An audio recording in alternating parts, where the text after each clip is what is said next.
Good evening, everybody. Welcome, Chiefs Kingdom, to Chiefs Digest Live here on Tuesday night. Here we are. I mean, yes, electoral as always. Hooray, hooray. It is happy Q&A day. Can't believe it is already draft week. You and me. I think I am starting to see mock drafts in my sleep. So we're getting there. 48 hours from now, I think there'll be a little bit of extravaganza to begin the night on Thursday. There's always some sort of nonsense. They can't just start at 7 o'clock and start drafting players and kicking everything off. There's got to be some sort of ceremonies and everything. So I'm sure there'll be some pageantry. So maybe it won't start till at 7:15. We'll see what happens. But the NFL draft is here. We're going to find out who the next newest members of the Kansas City Chiefs will be on Thursday, Friday, and Saturday. Looking forward to it.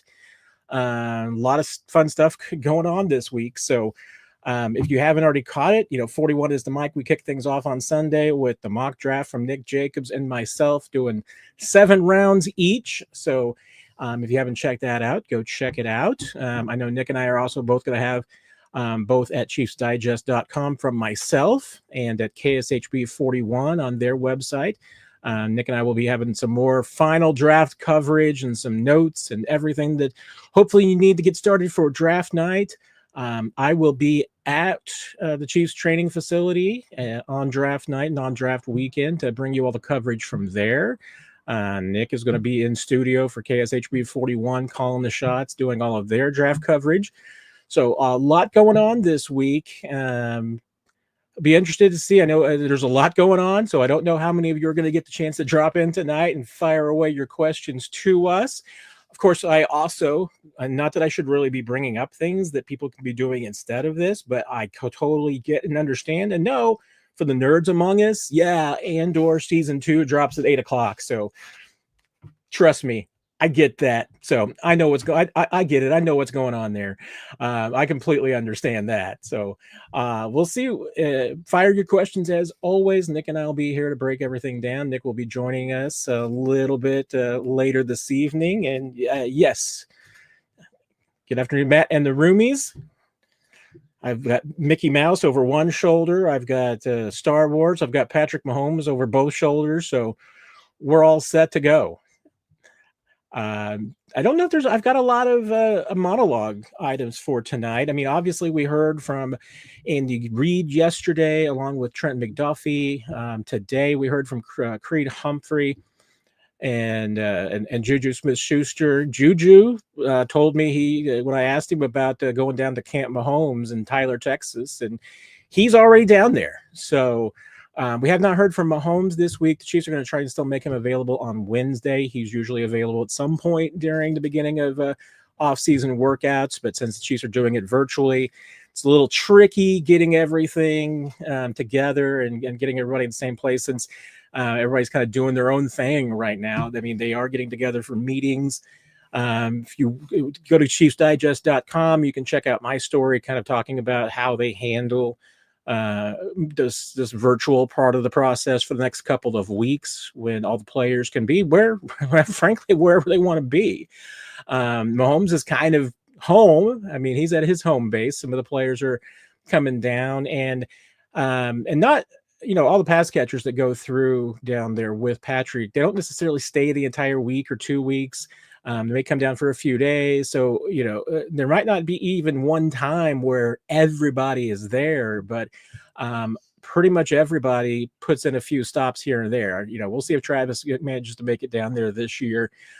He's probably the one guy that we haven't heard a lot from. He has been off the radar other than his podcast. So I'm not expecting to hear from him this week. We'll see his attendance once OTAs begin. I think the Chiefs' first open practice OTAs to the media, I think, is May 19th. So a little less than a month away before we get to see this team actually out on the field. But if you got any questions about anything that the players said this week, Andy Reid yesterday, Brett Veach last week talking about the draft, fire away. So let's get into it. And I think the first question I have popping up here from Chiefs Mash Forever.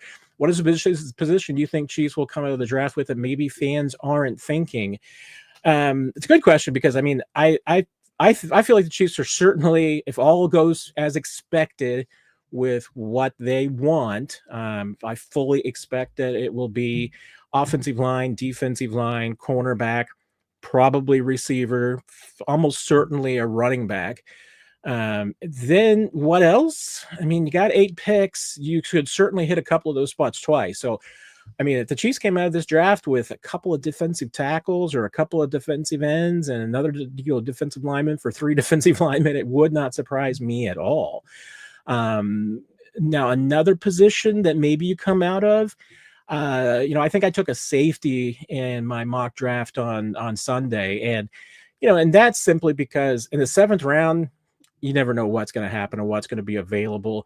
You're looking for special teams contributors, and if that's what you find and that's what's available on day 3, maybe what you take. So safety might be out there. It's not to me like an extreme need.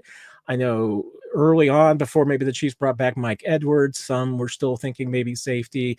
Linebacker might be another one that you just don't see an obvious need for, but there's a little bit of a need. And Nick's identified when we went over to linebackers a few players that might be really interesting for the Chiefs maybe on day 3. Whether or not there's anybody who makes it to round 7 that might be interesting, and 7th round is so tough. I mean, Chiefs right now have 3 picks. I'm not convinced they're going to come out of it with 3 picks in the 7th round. Brett Veach, he's been known to, I think 1 year he combined 7s to move back into the 6th. He's used 7s as sweeteners to maybe move around the board a little bit, throw a 7th in here or there to maybe move up a couple of spots. So wouldn't be surprised if he does that again. So if the Chiefs come out with 6 draft picks, there's I think they got 5 certain needs position-wise between O-line, D-line, running back, wide receiver, and corner certainly in that mix. What's the extra one? I mean, I wouldn't be surprised, like I said, if a safety, a linebacker, tight end is maybe the next in the mix. But again, it's just who is available at the right spot. I think obviously special teams would be a fit, all those things. I mean, it would really stun me, obviously, if the Chiefs came out with a quarterback. That's probably the one that would just floor me if the Chiefs did that. But like I said, after the 5 big needs, I mean, anything would be a little bit of a surprise because I think those are just the main ones. Buck and Bob, I hope I pronounced that correctly, guys.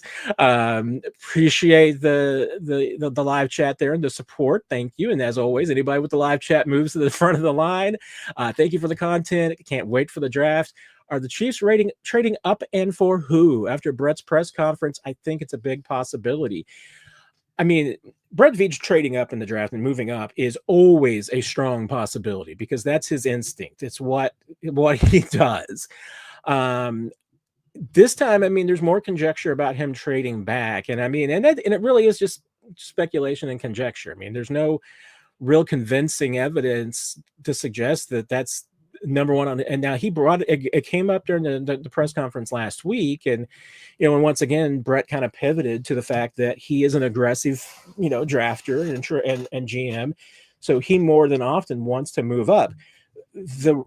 And we have some evidence. I mean, obviously in Brett's time as general manager, I saw someone noted this on social media. Been 4 years that Brett Veach has had a number 1 pick that wasn't traded away. And 2 times he's moved up. 2 times he held firm. There's a 5th time since they had 2 number 1s in 1 year in 2022, and with one of those he moved up for McDuffie, and the other one stayed pat to get George Karlaftis. But the biggest thing that stands out to me about those moves up is that they were both for players that the Chiefs had first round grades on. Now this year I think it's more difficult because according to Brett's own reckoning, they may only have like 12 or 14 players that they have first round grades on. It's fewer than normal. When, normally they might have 16 to 18 players that they've got a first round grade on. So there's a smaller pool, which means the likelihood of anyone falling down to where the Chiefs could reach them is somewhat rare. I mean, it's not likely that somebody that they've got a first round grade on is going to fall beyond 20. And that's the kind of the line. I mean, we certainly have seen it, at least as far as Brett's behavior and what he has told us in the past, is that 20 is kind of the line of demarcation.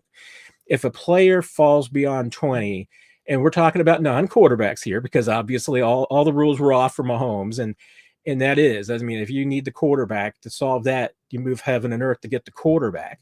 But if it's for someone else, what's the value for Brett Veach jumping up from 31 to 15 that he's got as the 14th best player in the draft? That's not value to him. To him, value is you've got 15th best player in the draft. All of a sudden they're available at 21. That starts to become, more value.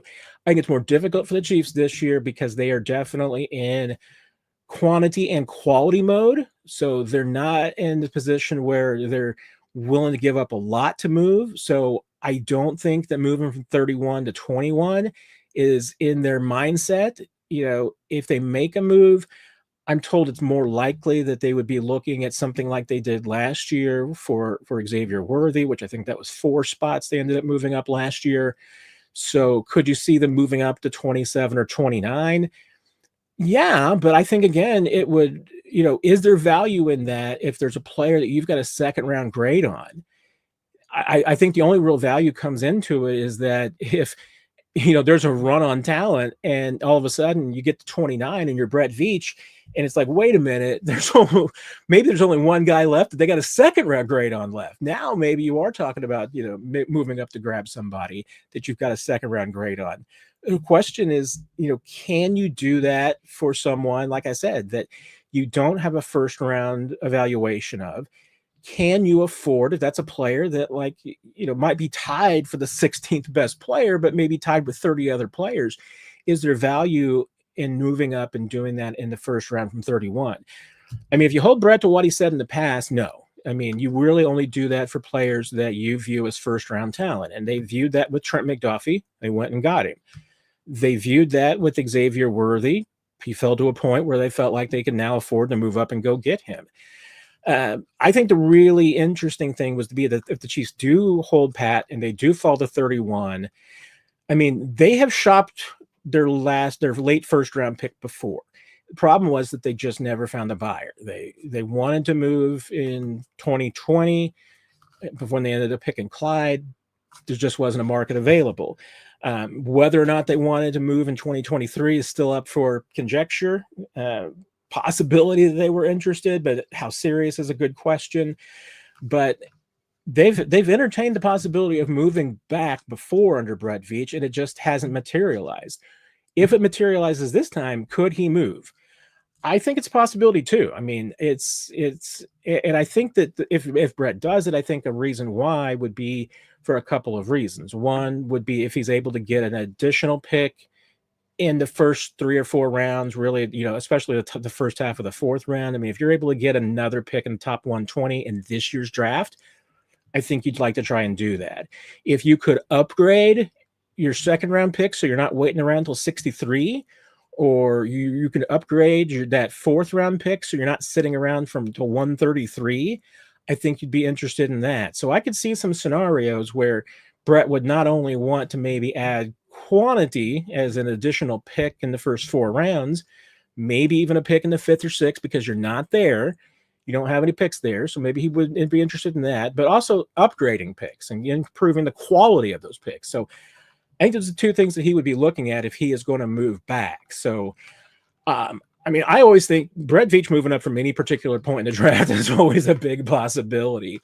But I think there's a more likelihood that he would move up from the 63 pick because that's going to be a long time to wait. 32 selections. There's a lot of players going off the board. And again, like we talked about, I mean, Kingsley Suamataia was a 3rd round pick. He was graded as a 3rd round. I don't care if he went in the 2nd. He was a 3rd round grade. That's by all intents and purposes a late 2nd, the 3rd round pick in the NFL these days. So that's just the way it is. So I can see from all sides. I mean, if it doesn't materialize that the Chiefs can move up because there's not a player that they want in front of them that they can afford to go get, I understand them sitting pat. If they sit pat because they can't find somebody to partner with to move back, I get that too. If they move back into the 2nd round, you're able to get extra picks or upgrade some of the ones they've got, I like that too. So I don't really think there's any way that the Chiefs can lose here. So I think it's going to work out for them one way or the other. I mean, it's going to materialize one way or the other. And I think obviously they've game played and gone through all these scenarios. They're ready for any one and every one of them. Scott, also with a super chat. Thank you very much, friend. Appreciate that. Non-Chiefs, in all your years of seeing drafts up close, do you ever remember a player that is more loved and hated at the same time? A lightning rod. Is there anybody you're thinking about? Oh, Shedeur Sanders. There you go. Follow up. The Shedeur Sanders player.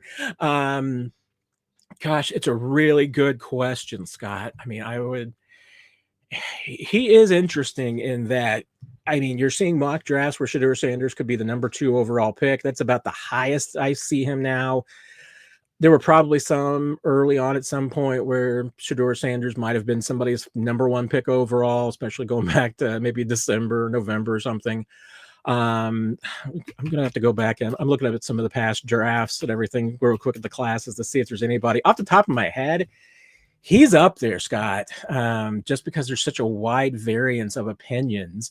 You could go to last year. I mean, obviously, it wasn't the kind of the lightning rod because nobody was expecting Michael Penix Jr. to really go as early as he did. But the moment that the Falcons took him at number 8, he kind of became a lightning rod. I don't know if it's really, like I said, I don't know if it's been the discussion that we've seen with Shedeur this year. It's probably been a while. I'm trying to think of just, in my years of really covering the draft. I mean, my 2017 was really the first draft that I covered on the beat. And I'm trying to think if there's anybody. Like I said, I'm just cruising through some of the past draft classes. If anybody else out there has got a thought that maybe there's somebody that I'm not thinking of, fire away. But Shedeur is special. I mean, because like I said, plenty of mock drafts have him going number 2 in this draft.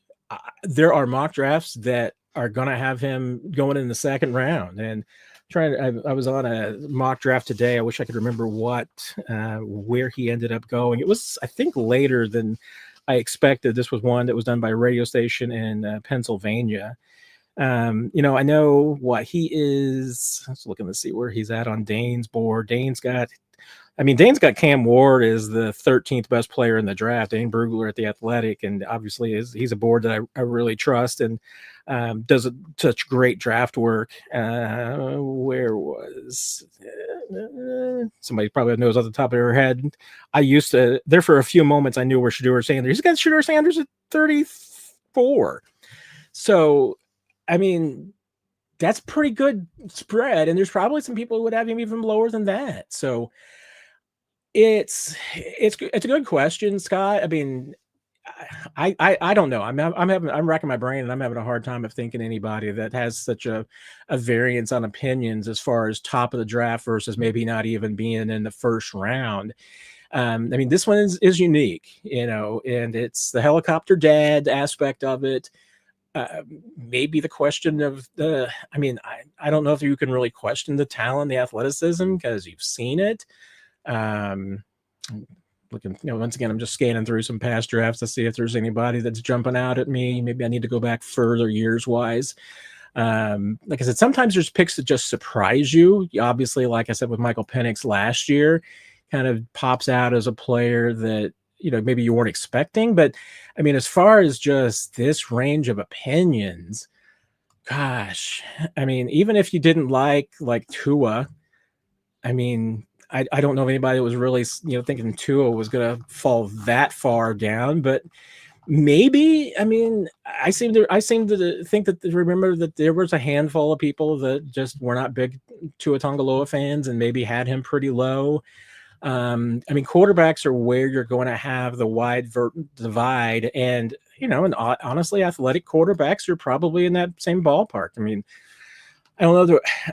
Lamar went later than I think a lot of people expected, and so maybe you could fit that. And once again, I mean, it's athletic quarterbacks that there's a real divide on. So, good grief, there was almost not to the Shedeur Sanders example, Scott, but I'm even thinking like Mahomes, because there were people who thought Mahomes was going to fall to times to late in the 1st round, and maybe he would be available to the Chiefs at 27. So it's a pretty this one's different. And, hey, Universal, Tim Tebow might be a good example. I mean, now a lot of teams passed on Tim Tebow. So, what round did Tebow end up going? I feel like I think he went later than I thought, but I am probably wrong because I am old and my mind gets broken sometimes. When did Tebow go? He was 25th pick overall. Yeah, I thought he went a little bit later than that even. So maybe that's a good example. Maybe that might be a good example. Tebow might be, but again, you're talking about an athletic quarterback. So, and yeah, Aaron Rodgers went later than some people expected. He was a little bit of a surprise too. Maybe a little bit of an outlier as far as the athletic quarterback, because he's even in college was a little bit more of a pocket passer. But I don't think there's any doubt. You get the athletic quarterback aspect of it, then you get the dad aspect of it, and I mean, I could see it just not working for some organizations. I mean, especially if there's a perception that maybe, Shedeur wouldn't sign or might not like being in certain organizations, or if he goes to certain organizations that maybe Deion's going to be a bigger presence than in others.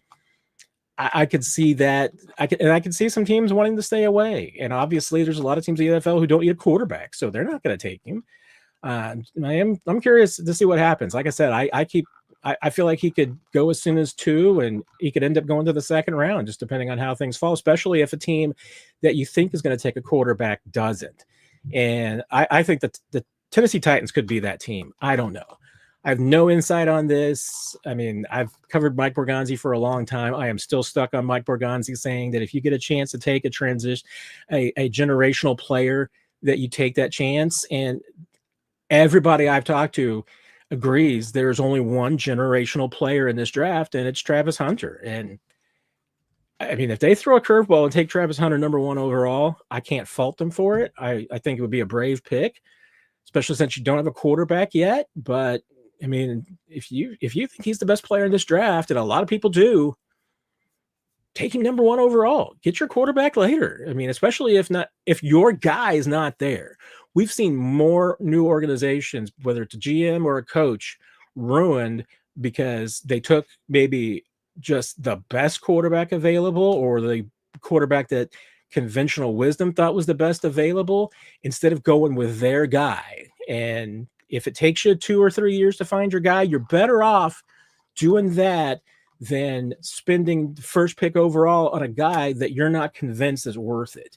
So unless they're completely sold on Cam Ward, and there's some reason they're not convinced on Travis Hunter, go for Cam Ward. I mean, that's the case. Go for it. But I can't fault them if they go the other way. And if they take Travis Hunter, it's going to upend the draft. I mean, then there's going to be a lot of scrambling, and a couple of things could happen. I mean, it could make the quarterbacks all of a sudden go faster than we think, because every team wants a quarterback's going to think, hey, value's on, let's go get him. And it could be scared away. It's like, hey, if the Titans aren't willing to take one of these guys, maybe we shouldn't be either. And all of a sudden, teams that were thinking about going a different direction continue going that direction. I mean, it seems like there's a lot of people obviously who think that Cam Ward's going to be the number 1 pick. So right now they're probably not even thinking about Cam Ward being available to them. If you're Cleveland or New York or any of the other teams, in the top 5. So we'll see what happens. Let's see where. I know we're just getting started, so I can't get lost that early. Doug, I know the draft changes things, but do you think the Chiefs are eyeing a specific potential cut candidate from another team, or monitoring a position as of right now? I don't think that there's anything like that. I mean, the Chiefs, I would feel fairly certain that most of the time that they've got an eye on the lines with other teams, about players that if they become available, they would be interested in them. Probably anybody that becomes available right now would be more of a end of the roster turnover. Anybody that becomes, I mean, there can be some surprises after the draft with, if a team gets a certain player that they like, and all of a sudden this veteran doesn't fit in and they walk away.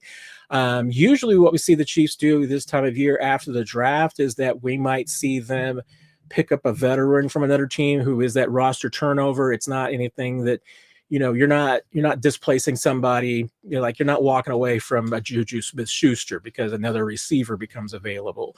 But it's more down the end of the line. I mean, last one in, first one out kind of a thing. Hey, if you found a cornerback that you really like to become available from another team, all of a sudden, and maybe Robert Rochelle, the corner you signed from Green Bay, maybe that's the roster spot that they take. You never know. But I don't get the sense that there's anybody necessarily major.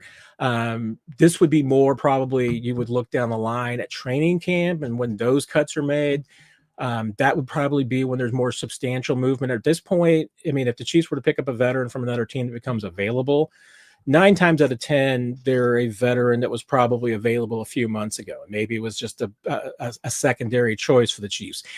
Chiefs have signed players before that have come in, have done work with them during beginning of OTAs, the offseason program, and all of a sudden Chiefs get up close and they're like, well, this isn't the player we thought we were getting. So, we're gonna walk away and try somebody else out. That can happen, but I mean, I could be surprised, dog, but I don't think that there's anybody. I don't see anybody out there that they're certainly circling or thinking is going to be available in the next couple of weeks that they'd be making a move for. Des the Gym, are there any defensive players holding a camp like Mahomes does? Not that I'm aware of. I mean, when I've talked to most of the defensive guys about what they're doing this time of year, probably a bit of 2 or 3. I mean, I think probably 3 camps for the most part. And there's probably at camps, I'm not talking about the players working together, but I'm just talking about like 3 groups, if you will, of what they kind of fall into. One will be guys like we talked to Trent McDuffie yesterday. He's at home in California doing what he just usually does at home. So he's working out and doing some of his charity stuff, hanging out with his family. He's just at home in California, jumping on the Zooms, working out, and doing his thing for the next couple of weeks. There's a few who will be going to their own facilities and places where they work out. So they might have some teammates there. More than likely, they just got some other guys around the league. This may fit in with some players who are even going back, just working out in college with their college teammates or friends. They could just be going to some high-end gym. I mean, and there might even be some down at Apex, where Mahomes works out in Tyler in Texas. They might go down there and just are working out separately. They probably wouldn't be doing much work with the offensive guys, but might be hanging out with them. So that's another group, guys. They're just have gone to a training facility of their own to work, and then are jumping on the meetings. Third group is obviously there's a handful of guys who are in Kansas City, and so they might be working out at the facility, especially if there's guys coming back from injuries. They may be here doing rehab. They might be at the gym, and they're more likely to be the defensive guys this time of year coming to the facility and working out and being in Kansas City than the offensive guys. Like we talked about, so many of them go down to Texas, so they don't necessarily come up to Kansas City. But there are going to be a handful of the defensive players who are working out in Kansas City. They go to the gym here. Sometimes they go to another gym because they are not always big fans of the Chiefs weight room. So they might go to another weight room to work out. But that's kind of the 3 main groups. And there's probably, there's probably another path that a few of them take too. But I'm not aware of anybody that gets together like Mahomes does. I mean, offensively, it's more of that's more of an offensive thing. Even if you think back to the old days when, the players, when they were in this phase and they couldn't work together and they would just go out to a high school field and work, it was still mostly the quarterbacks and the receivers and not really much of the defensive guys going out. Buck and Bob with the follow-up on not a generational player, Ashton Genty. Really, I don't get it from an NFL sense. I mean, and that's why I think that there's just a little slight variance there. Part of it's because it's not a premium position. I mean, if you're and the reason why Travis Hunter wouldn't be a generational player as just a receiver. He might be as a corner, but not a number 1 pick overall as a corner. I mean, if Ashton Jonte played linebacker or safety, he might be a generational player. But I don't, as good as he is, I mean, I know I read someone today that I know they said, I think it was it Maurice Jones-Drew maybe that he has a higher grade on Jonte than he did on Saquon Barkley. I mean, there's going to be some people who do that think that he is maybe the best running back in the last 10 years. It's not, I wouldn't say that it's consensus. I mean, he's a really good player, but generational, there might be, like we said, there might be only one or two in any one draft. And then even then, I mean, there might be drafts with 0 generational players.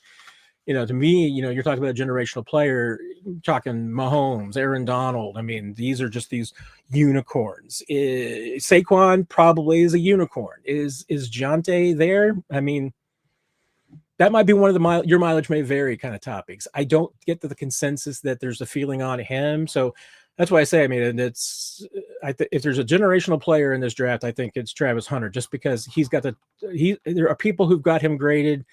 Like I've been saying, a couple of weeks now. I mean, there's one of the evaluations I heard of him that people seem to really, agree with, is that he might be a Hall of Fame corner and an all-pro receiver. I mean, he's really, really good, but to be that at 2 different positions, that's what makes him generational.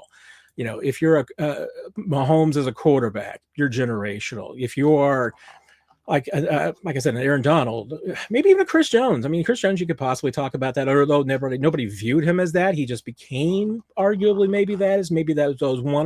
that one guy who's the best at their position. So yeah, we're being pretty strict here when we're talking about who's a generational player, because there's just not that many of them. Like I said, one in this class maybe, and there might be some draft classes where there's 0. So that's nothing. Just because you're not in that category doesn't mean you're a shabby player. It's just that's for just an extreme group. I mean, these guys that if you get it, like Borganzi was talking about, if you get a chance to draft one of those, you take the chance, because they don't come by every year, and you're not in the number 1 spot every year. And as good as Jonte is, I don't think anybody would be saying take him number 1. There's, it's a running back. It's not a premium position as much. So yeah, of course, they say that maybe Borganzi's going to take Ashton Jonte number 1. Who knows? It's the draft. Nobody knows what's going to happen. It is really a mystery sometimes. Bobby, we obviously know your views on Josh Simmons, but have you heard anything from around the Chiefs camp about him? Is he a genuine possibility? I know we had noise about Worthy, but this is a step up. The Chiefs have been really tight-lipped. They did have him in on the 30 visit, Bobby, as I think everybody knows. And that was obviously a prerequisite that you have to do with Josh. If Simmons, if you're planning on taking him, you need to do your due diligence. There's just no way I think you could take him without doing that. I'll be honest, I have no idea what the Chiefs would do if he's available late in this draft. If he's available at 25, does he go? I mean, would this be a player that the Chiefs would move up for to go get? It's a good question. I don't know. I mean, and it's not for a lack of trying to figure out and find out what Brett and his staff think of him. The Chiefs, to their credit, I mean, they're always usually pretty tight-lipped about the draft, and this selection in particular, pretty tight-lipped. That's why I just don't know. I mean, there's been some smoke that the Chiefs have obviously shown interest in Simmons, even beyond just the 30 visit, that that there's been some other heat around maybe that they're interested in him. There's also been some consideration, I understand, that the Chiefs have paid towards both Josh Connerly from I was get him and a couple of the other guys confused. Where did Connerly go? You're all going to think less of me. I thought it was Oregon, but I didn't want to say that and then remember that I'm wrong. So, I mean, I think there's some questions there too, because of just an experience standpoint. Ariante Ursary is another one that there's been some kind of connections between the Chiefs and them. I don't know. I mean, I think that there's any number of ways that the Chiefs could go. If there's a defensive lineman that's available, I think they'd be interested in that too. I think there's receivers that they obviously would be interested in late in the first round. So I don't know. I mean, and the way that the Chiefs especially have been talking this week about Jalen Moore, it certainly seems like that they're talking him up. So the prospect of Josh Simmons, coming in and replacing Jalen Moore, it doesn't seem terribly likely. I mean, once again, it never believe anything this time of year around the draft, because everything can be a smokescreen. We know that. So teams aren't giving anything away. Brett Veach doesn't give anything away. He does a really good job of holding his cards to the vest and not giving it away or telegraphing who his picks are going to be. So and to that point, I haven't heard anything about Josh Simmons with the Chiefs negative or positive. Nothing that says that the Chiefs are definitively taking him. Nothing that says that they have wiped him off their board and they're not considering him.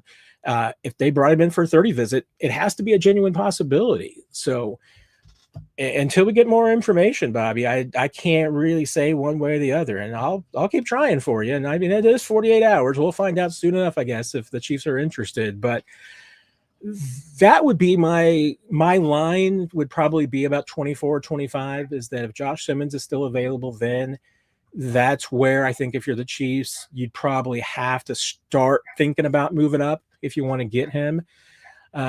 Maybe he's still there by 27 or 29 if you're looking to make a small move, but and that's the thing I think that is tricky, and that's where it may be just where Brett Veach draws his line, because I don't think you're going to get Josh Simmons by sitting at 31.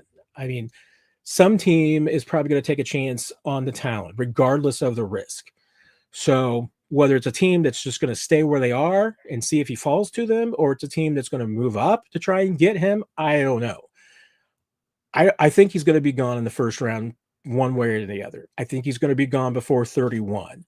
So if you're Brett Veach, where's your line of risk? I think it's somewhere between 25 and 29.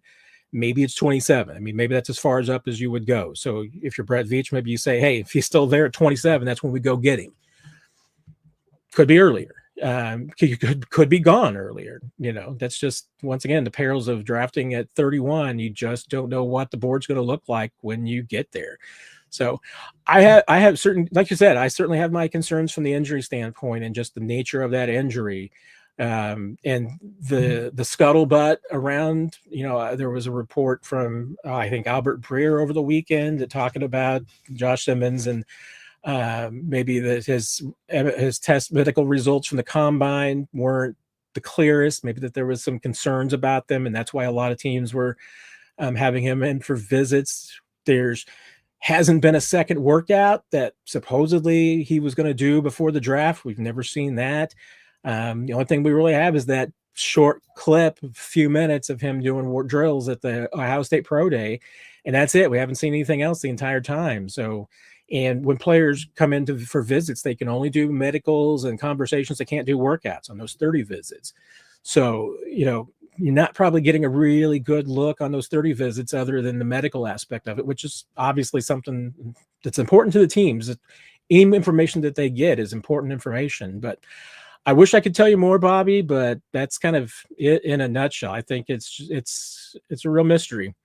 We'll find out on Thursday, I suppose, how the Chiefs feel about him. But right now, it's hard to tell.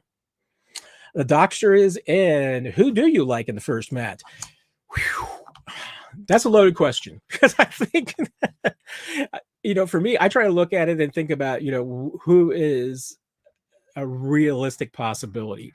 And that's hard to say, because there's a lot of players that, I mean, if you look at mock drafts and you look at boards and different engines and all of these things that are out there, you might get a little bit of a distorted view about both what teams needs that they have and what the view of players around the league is in particular with particular teams. And I say that because, like, I was involved in this draft with a radio station in Pennsylvania today. They have a beat writer from each market that makes a selection for the players. Sam Farmer at the Los Angeles Times does the same thing. And I saw Jesse Newell from the Kansas City Star took part in his mock draft. And I like those because, when you have local reporters who do it, you're getting a better view of what on the ground, what the needs are. A lot of people, national picks, and especially if you're from another city, or you're a national reporter who covers the league from a 30,000-foot view, you may look at the Chiefs and everybody in that group. If you're from Jacksonville or you're a national reporter from Detroit, you may look at the Chiefs and say, offensive tackle. They're taking that no matter what. Well, maybe not. You may look at another team and not really understand, what their issues are and what they would take. A lot of boards and a lot of mock drafts that I've done, Walter Nolan has been available to the Chiefs pick at 31. That's, but in both of these mock drafts with local reporters representing each team, Walter Nolan hasn't even come close to falling to 31. So, that reflects two things to me. One is that, I think for sure, there's a lot of teams out there that need a defensive tackle. Two, it's viewed, especially if you're a three tech, and Brett Veach talked about this last week. If you're a pass rushing defensive tackle, that's a premium position. That is truly more of a premium position now than it's ever been. Teams are looking for that next Aaron Donald and that next Chris Jones. Chiefs are going to need one of those guys here in a couple of years. So they're starting to look at three tech defensive tackles and true interior pass rushers. So that's a premium spot. So more teams are looking for that guy. It's a premium position where there's not a lot of talent at that spot. I mean, Brett Veach will tell you that, there's a couple of guys at the top of defensive tackle, and then it's kind of tails off a little bit. Maybe there's some guys later on who are more run defenders that you could get, and the Chiefs would have a need for that. And I think might be actually some options there later, but a run defender defensive tackle isn't going in the first round. I mean, it's going to be a pass rusher. So that's why, Walter Nolan is, while on some mock draft boards, he might be the 31st best player in the draft. It's not the way that necessarily other teams and in specific organizations view it, and it doesn't necessarily fit with what the needs are, because there's clearly more demand out there for defensive tackles than I think a lot of the national prognosticators and some of the people who put together mock draft boards view it. So that's they're probably, those guys are higher on the board than other people realize. So some of those positions may go, and maybe I'm wrong. Maybe Walter Nolan is going to be there. I think he'd be a really good pick for the Chiefs at 31. They need an edge. They need a tackle. There's a few different places there. Offensive line. If this wasn't just, let's bring it in the other conversation. Everybody I talk to pretty much generally agrees, and I would agree with this statement. Josh Simmons, injury notwithstanding, is the best left tackle in this class, and it's not even close. It's Josh Simmons and then a couple of other guys and then a couple of more guys. This is not last year's draft class. This is, as I had one person in the Chiefs organization describe this draft class to me, is brutal. That's just the way it is. Last year you had 5, 6, 7 guys that might have been worth taking in the top 20. This year, there might be some left tackles that go just because this is a really weird draft and it's a premium position. But man, there are a lot of right tackles and a lot of even guards at the top of this tackle market. Kelvin Banks from Texas, generally viewed as one of the better tackles in this class. And there's a lot of people who view him as a guard at the NFL level. So, that just tells you a lot about this year's class and how it stacks up. And so, I have to get my long answers out of the way before Nick gets here, because then he'll make fun of me about my lightning rounds. I don't know. I have a hard time viewing necessarily that there's a tackle that's worth taking at 31. There might be. I still think it would be great if the Chiefs, if that's the way they wanted to go, if they could trade back and maybe still get the guy that they end up wanting, whether I don't think you're obviously trading back and getting Simmons, but if it's Connerly or Ursery, I think you could probably trade back and still get that guy. So maybe pick up some more assets and still get the player that you want. I think wide receiver is a legitimate possibility for the Chiefs in the first round. I like Luther Burden in this draft that I conducted today with the group in Pennsylvania. Matt Golden from Texas was still available. That's a guy that a lot of teams have a first round grade on. Now, Becca, that I know, another player that it's connected to the Chiefs quite a bit. He was gone in this draft, so that wasn't a possibility. Jalen Noel was another possibility. He's viewed as more of a second, and that's once again fits into the why I find the Chiefs. I would love to be able to trade back, because if you like a guy like Jalen Noel, or there's a few other players who fit into this group as well, you're not going to last till 63. So, there's going to be somebody that you like. Brett didn't talk about how many players that they have a second round grade on, but usually if you're in that ballpark of 15 players with a first round grade, you might have another 15 or 20 that you have a second round grade on. So in this year's draft, I mean, let's be generous and say it's 25, and let's say it's generous and they got a first round grade on 15 players. There's 40 players that you got a first or a second round grade on. Chances of one of those 40 players falling to 63, not great. So that's why you would like to, if you're Brett Veach, I mean, you'd like to be able to move up from 63.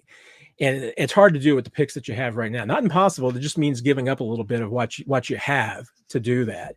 So, I mean, I'm totally gonna be called a Mizzou homer on this one, and I get it. And there's certainly some flags around it too. But if Luther Burden is there, I would seriously consider it. I think he is a possibility for the Chiefs, because I think that wide receiver is a possibility for the Chiefs.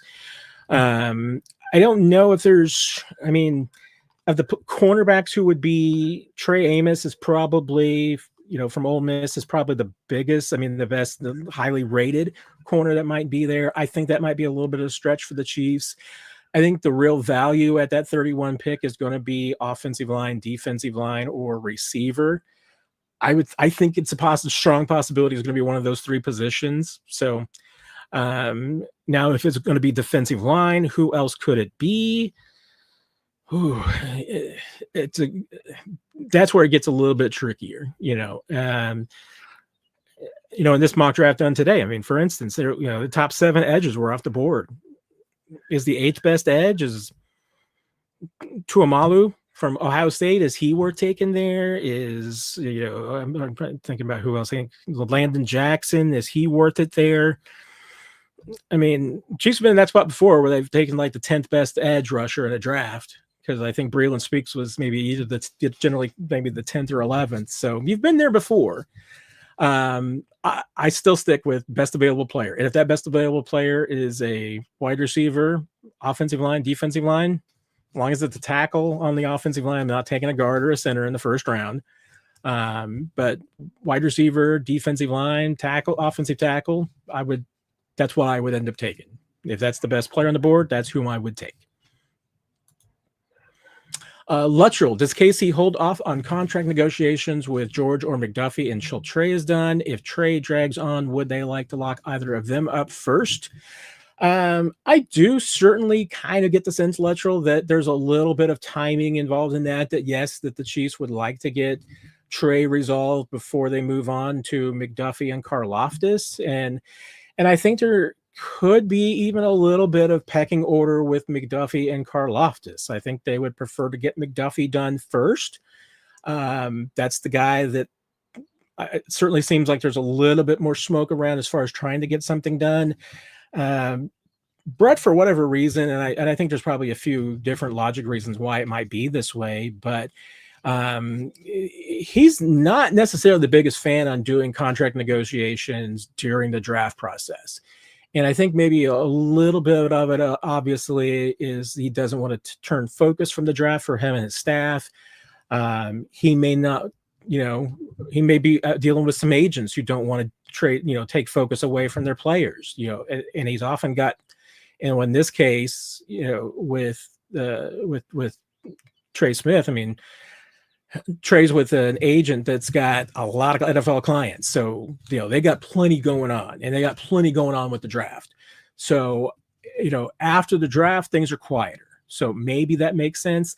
I think there's also a little bit of it that Brett also likes to have not a ton of cap room when he's negotiating, because I do think that he does like to be able to point to the cap and say, yeah, check the cap space. We don't have room for that.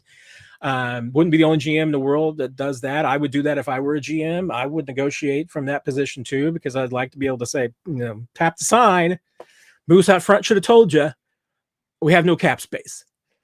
So I think there's a little bit of that. But Yeah, I get the sense that there is a little bit of order there, Luttrell, that the Chiefs would prefer to get Trey done, then deal with McDuffie and Karlaftis, and probably McDuffie first. And again, typically with the Chiefs, they want this done. They would like to get, what I was told all along with Trey was going to be springtime, which, I mean, hey, spring is into June. So you could legitimately say that they got Trey Smith done on schedule and on time, as long as he's done by, say, the end of, veteran minicamp, before the end of that mandatory minicamp in mid-June. Then you could say Trey Smith got done on schedule. And then, you move on to McDuffie. Ideally, if you're the Chiefs, you get McDuffie done no later than end of August, beginning of the season. I mean, earlier the better again. You can get McDuffie done in July, fantastic. If not, it's not the end of the world, but obviously, usually players and teams don't like to negotiate during the season, so that would at least be your soft deadline on trying to get something done with George or with Trent. But, and like I said, I certainly get the sense that there's a little bit more impetus on getting McDuffie done before Karlaftis, but they're in two different situations. As good time as George has been having with the Chiefs, I mean, he has not performed at the level that McDuffie has. He doesn't have the all-pro status that McDuffie has. So if they're not asking for the same contracts, they shouldn't be, at least. They shouldn't be in the same, asking for contracts in the same tier. And if I'm McDuffie, I mean, you're negotiating from your best strength right now. It's hard for McDuffie to play any better than he has been. So this would be his strength. This would not be the strongest time for Karlaftis to be negotiating. So if Karlaftis wanted to play it from a standpoint of rather go out and play year 4 and see if I can put up a contract year and negotiate from a better position of strength, that's what maybe you do. So those two guys are in different positions. So I wouldn't even blame them if McDuffie was more motivated to get something and his side was motivated to get something done now, and Karlaftis had more motivation to maybe do it later. Let's see.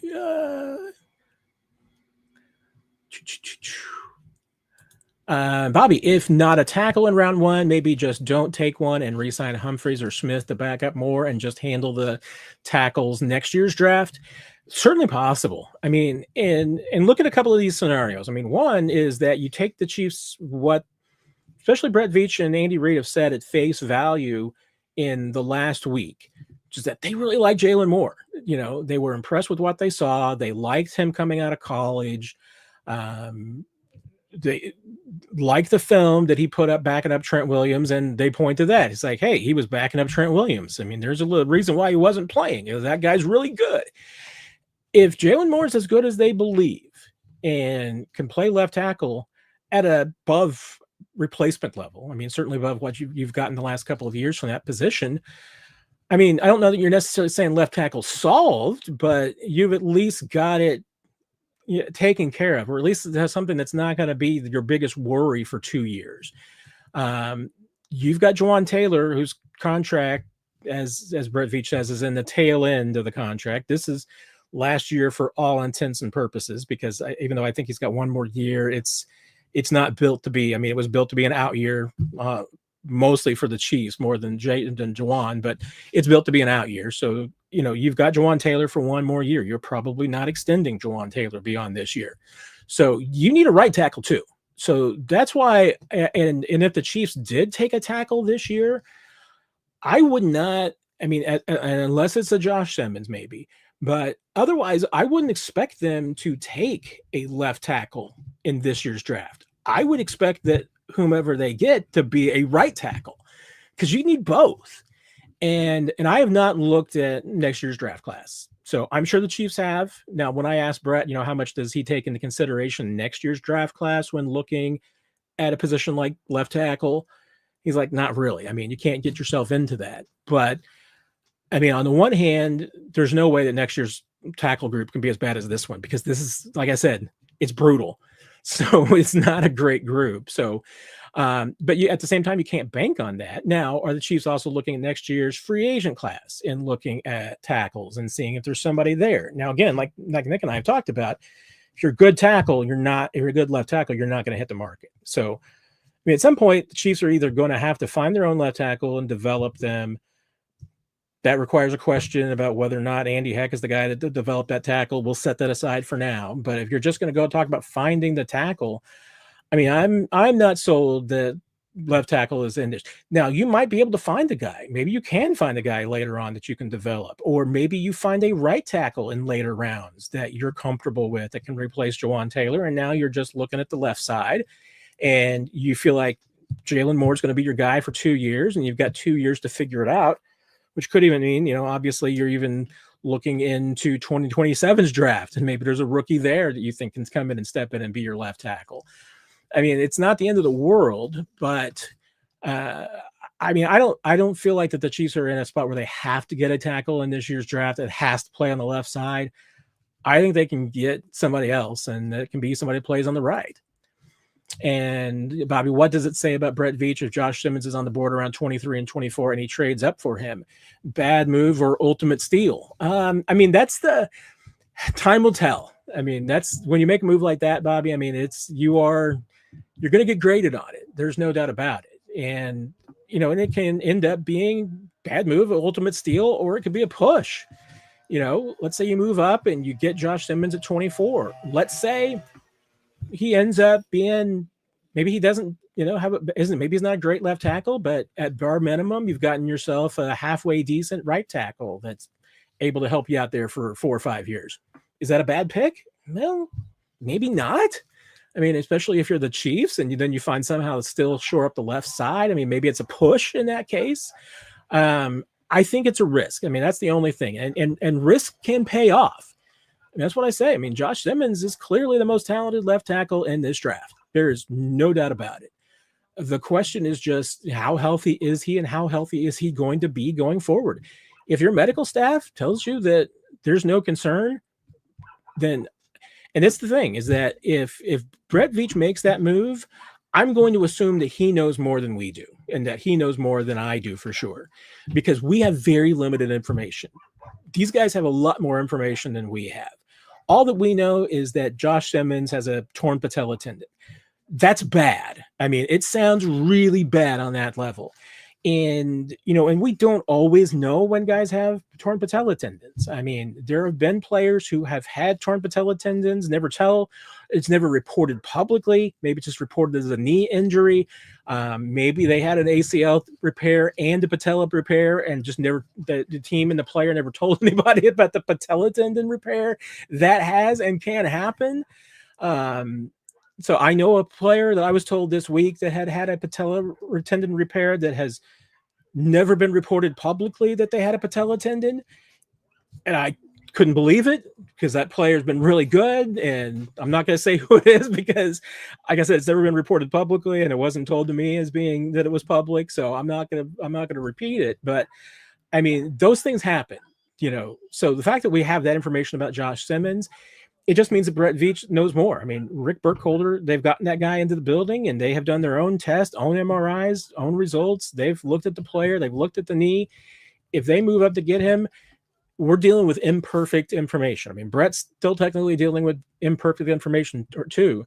But I mean, and I don't mean this as a way to cover my behind that I'm just going to be, viewing I'll still view this as a risk. But if Brett feels comfortable enough to trade up to go get Josh Simmons, it would tell me that he has enough information to make him feel like it's not a big of a risk as it appears to others and that it appears to me. So that says a lot. I mean, that the actions do speak volumes. If he's sitting back and waiting for Josh Simmons and just hoping he's got 31, well, that probably tells me that it is a pretty risky move. But if he's willing to trade up and get him, then obviously the information he has tells him that it's a risk worth taking. So that actually speaks volumes to me. Rick, just get Luther Burden and Brashard Smith and Brett pick and the rest. I mean, one pick I would love, another pick that I and Nick would both love. So no problem there. Brian, if the Chiefs do move up, will it be for a broken player who won't play for a year or a plug and play starter for 2025? I mean, you're talking about Josh Simmons, and I mean, I don't know. I mean, I don't think there's probably any other. I mean, there's obviously other players dealing with injuries. I don't think there's anybody to the extent that would be in play for the Chiefs that could potentially be a red shirt. And And I'm presenting worst case scenario with Josh Simmons, that he would miss the entire season. I mean, it would be appropriate for him just for having the surgery and the injury in October. I mean, it's not out of the realm of the world that he would be ready for a training camp. I mean, that's a distinct possibility. I just think it's really tough for a rookie without an off-season program and who might just be getting cleared for football activities in the beginning of training camp to all of a sudden get plugged in at left tackle. That's the only reason why with a Josh Simmons, I say that you probably need to take it easy and pump the brakes and maybe make it a little bit of a red shirt year. So anybody else? I mean, not necessarily. I mean, is it a plug and play starter? I mean, Xavier Worthy wasn't entirely a plug and play starter. I mean, he kind of got forced to pretty quickly, but I mean, you would hope that most of the time that your first round pick is as a plug and play starter. I think if the Chiefs took one at defensive tackle, if they took a defensive end, I'm not sure that anybody that they picked late in the first round, even if it's at 31, even if they moved up, I don't think that there's anybody who would necessarily dislodge Karlaftis and Mike Dana as the starters. So not a guarantee that it would be a plug and play starter, but usually you hope that with your first round pick. Chris Howard, the deviled eggs. I am sorry to report that I did not make the deviled eggs for Easter. I'm pretty disappointed in myself too. I was just tired. I hadn't gotten a good night's sleep for a few nights, and so I slept most of the day. And deviled eggs, I mean, making hard-boiled eggs isn't that hard, but I took a pass, didn't make them, Chris. So I'm pretty disappointed in myself. I'm hoping maybe the Chiefs will make some deviled eggs this weekend. Although for draft food, I mean, the Chiefs usually blow it out, and there's the inside scoop, and why you hear so many of us, Chiefs reporters, probably wax so poetically about the food at the draft. The Chiefs are nice enough that they feed us during the draft, since we're there working with them all weekend and the PR staff. So they're kind enough to let us share in their food, but they also, not creating extra work for their own staff. So they share with us the same food that they make for the draft war room. So the same stuff that Brett and Andy and all their guys are eating this weekend, we get to share in. So that's why we get taken at the high end level here. And so it's the highlight of the reporting year, certainly for all of us on the Chiefs beat, because they take really good care of us on draft week and the food. So we really look forward to that. So I'd love it if they gave us some deviled eggs, but they're usually a lot higher end than that. So I'd be surprised. I mean, if we got deviled eggs, I would just sit down and we'd see how many we could eat. I mean, record is 24. And I think I could. I don't know if I still have that in me at this age, but I'd like to think I do. Chris, is it me, or is the hype for this draft much lower than recent years? It's an interesting question, Chris, because I feel like on the one end that the hype is pretty real and it's pretty much there and kind of the way that it normally is. And then there's a few things that I'm just like, gosh, it just doesn't seem as much and as lively, and some of the debates and questions and everything aren't as prevalent. I don't know if it's, draft fatigue a little bit, because it feels like every year, obviously, we get more and more coverage. And, I know that this is the best year for draft tools of all time. I mean, the AI revolution has come to the NFL draft coverage. So you're able to get better draft tools than you ever had before. So maybe there's a little bit of that. It might be the fact that there's just not, outside of, Travis Hunter, who is the superstar player in this draft? There's not a superstar quarterback. You got Shedeur Sanders. I know Cam Ward's not really a superstar quarterback of this draft. There's not really one. There's not just to me a player. If like Arch Manning comes out next year, that's going to be a draft sweepstakes. That's going to be something that everybody's going to get excited about, because there's going to be a big name quarterback. And we'll see. I'll be interested to see what the TV ratings are, because like I said, I don't know if there's a headline player in this group that just really stands out that makes you really get excited for the draft. So I don't know. Let's see. Tell me, what do you think, Chris? Everybody, what do you think? Do you think there's is the draft a little more underwhelming or overwhelming for you this year? Or is it the same as always?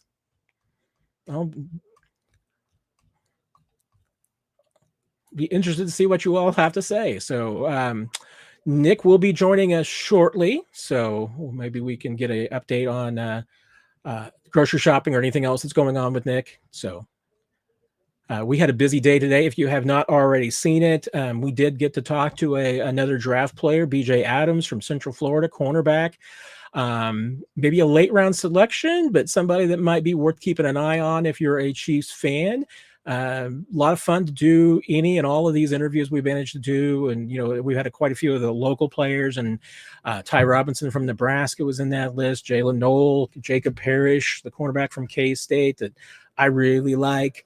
Graham Mertz, quarterback from Florida and Wisconsin, who's also a local kid from Kansas City here. Those were all a lot of fun. So if you haven't checked those out, go check out all the draft interviews that we've done at 41 is the mic. And Joe, any chance Chiefs do not like picks in a round? They trade their picks for a draft pick in 2026. Yeah, I mean, it's possible. I mean, you wouldn't normally see that in like the third or the fourth round, but I'm still trying to figure out. I even went back and looked at it the other day, and I'm still trying to figure this out. The Chiefs got a 5th round pick last year from Dallas for their 6th round pick this year to get Hunter Norzad. I'm still trying to figure that one out. I mean, I'm sure that there was a logic to it from, well, I don't know, there has to be a logic to it from the Jerry Jones side of things, but trading a 5th for a 6th seems like a steal by Brett Veach. Maybe there was some past considerations or future considerations, since the Chiefs did some other deals with the Cowboys last year. So maybe there was something else to it, but I don't know, but it's always possible. And I think maybe mentioned this earlier. That's why, Chiefs with their 3 picks in the 7th wouldn't be unheard of to parlay 2 of those 7th round picks to move up to get somebody that you want. Throw one of those 7th in somewhere else. So for just maybe move up a spot or 2, that can always happen. So of all the over-unders on the draft, if the Chiefs taking 3 players in the 7th round, over-under was 3, I would be taking the under. So I don't think they're taking 3 players in the 7th round, but I could be wrong, but that's just the way that I would wager. And I don't wager on the draft. So, I say that it's kind of, just being silly. Doctor Who. Matt, do you think the Packers will be less willing to trade picks since they are hosting? I mean, again, I think I think that's only a 1st round problem. I think that's the only thing that if you're the Packers, same thing that the Chiefs ran into. I think it would be hard to get all those people out there, especially Packers fans, especially Chiefs fans, and get them all out, bring them for a big party on Thursday night, and then send them all home with nothing. That's hard to do. And maybe a little different since, technically speaking, I mean, the Packers don't have like an owner to report to, they're a little bit different. But I still think it's the same thing. I don't think you want to throw a party and then not draft somebody. So I think that's the only impetus. And I mean, I know the Chiefs will say that, that wasn't really a consideration for them. It was. But yeah, I think that's it. Otherwise, I mean, I think the Packers would be willing to move around in any other rounds, because I know the Chiefs were when they had the draft in Kansas City. So Julia Gulia, could we see Veach be aggressive and get 2 first-round picks like he did with McDuffie and Karlaftis? Probably not this late, because, I mean, the key to that was they had the Dolphins' first-round pick from the Tyreek Hill trade. So that was, you'd have to have a player trade going on for them to get another first-round pick. So I can't see that happening. So probably not, but doesn't mean it couldn't happen in the future. And now coming in to join us for our 2nd hour is our good friend Nick Jacobs. Finally, I am back for another Q&A, Matt Derrick. I can only assume that this means that it was. Do you like to call Matt Derrick or Matt Derrick? Definitely prefer Derrick, because Matt Derrick, as I think I may have mentioned once before, gives me bad memories of my childhood. All right. Well, we're going to nix that one. 86 it, as some people call it. So. I may have told this story again, so if it's a repeat, only because the Rock 99 radio station in Springfield, Missouri, had a mascot that was a pig, and they named the pig after Bo Derek, and they named it Bo Durock. So then that led people, even though we spell our last names differently, that led, other second and third graders to call me Matt Durock because the pig on the radio was Bo Durock. I'm sorry to hear this, Matt. So we'll go with Matt Derrick. All right then. How was shopping this evening? It was delightful, Matt. I met a lot of people. I said hi to some strangers, and I got some quality food ahead of the draft. There you go. I'm kidding. I didn't talk to anybody except the cashier.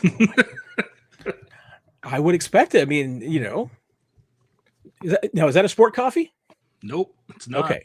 I was hoping not as exactly this like it. It just looked, so that means it is a sport coffee.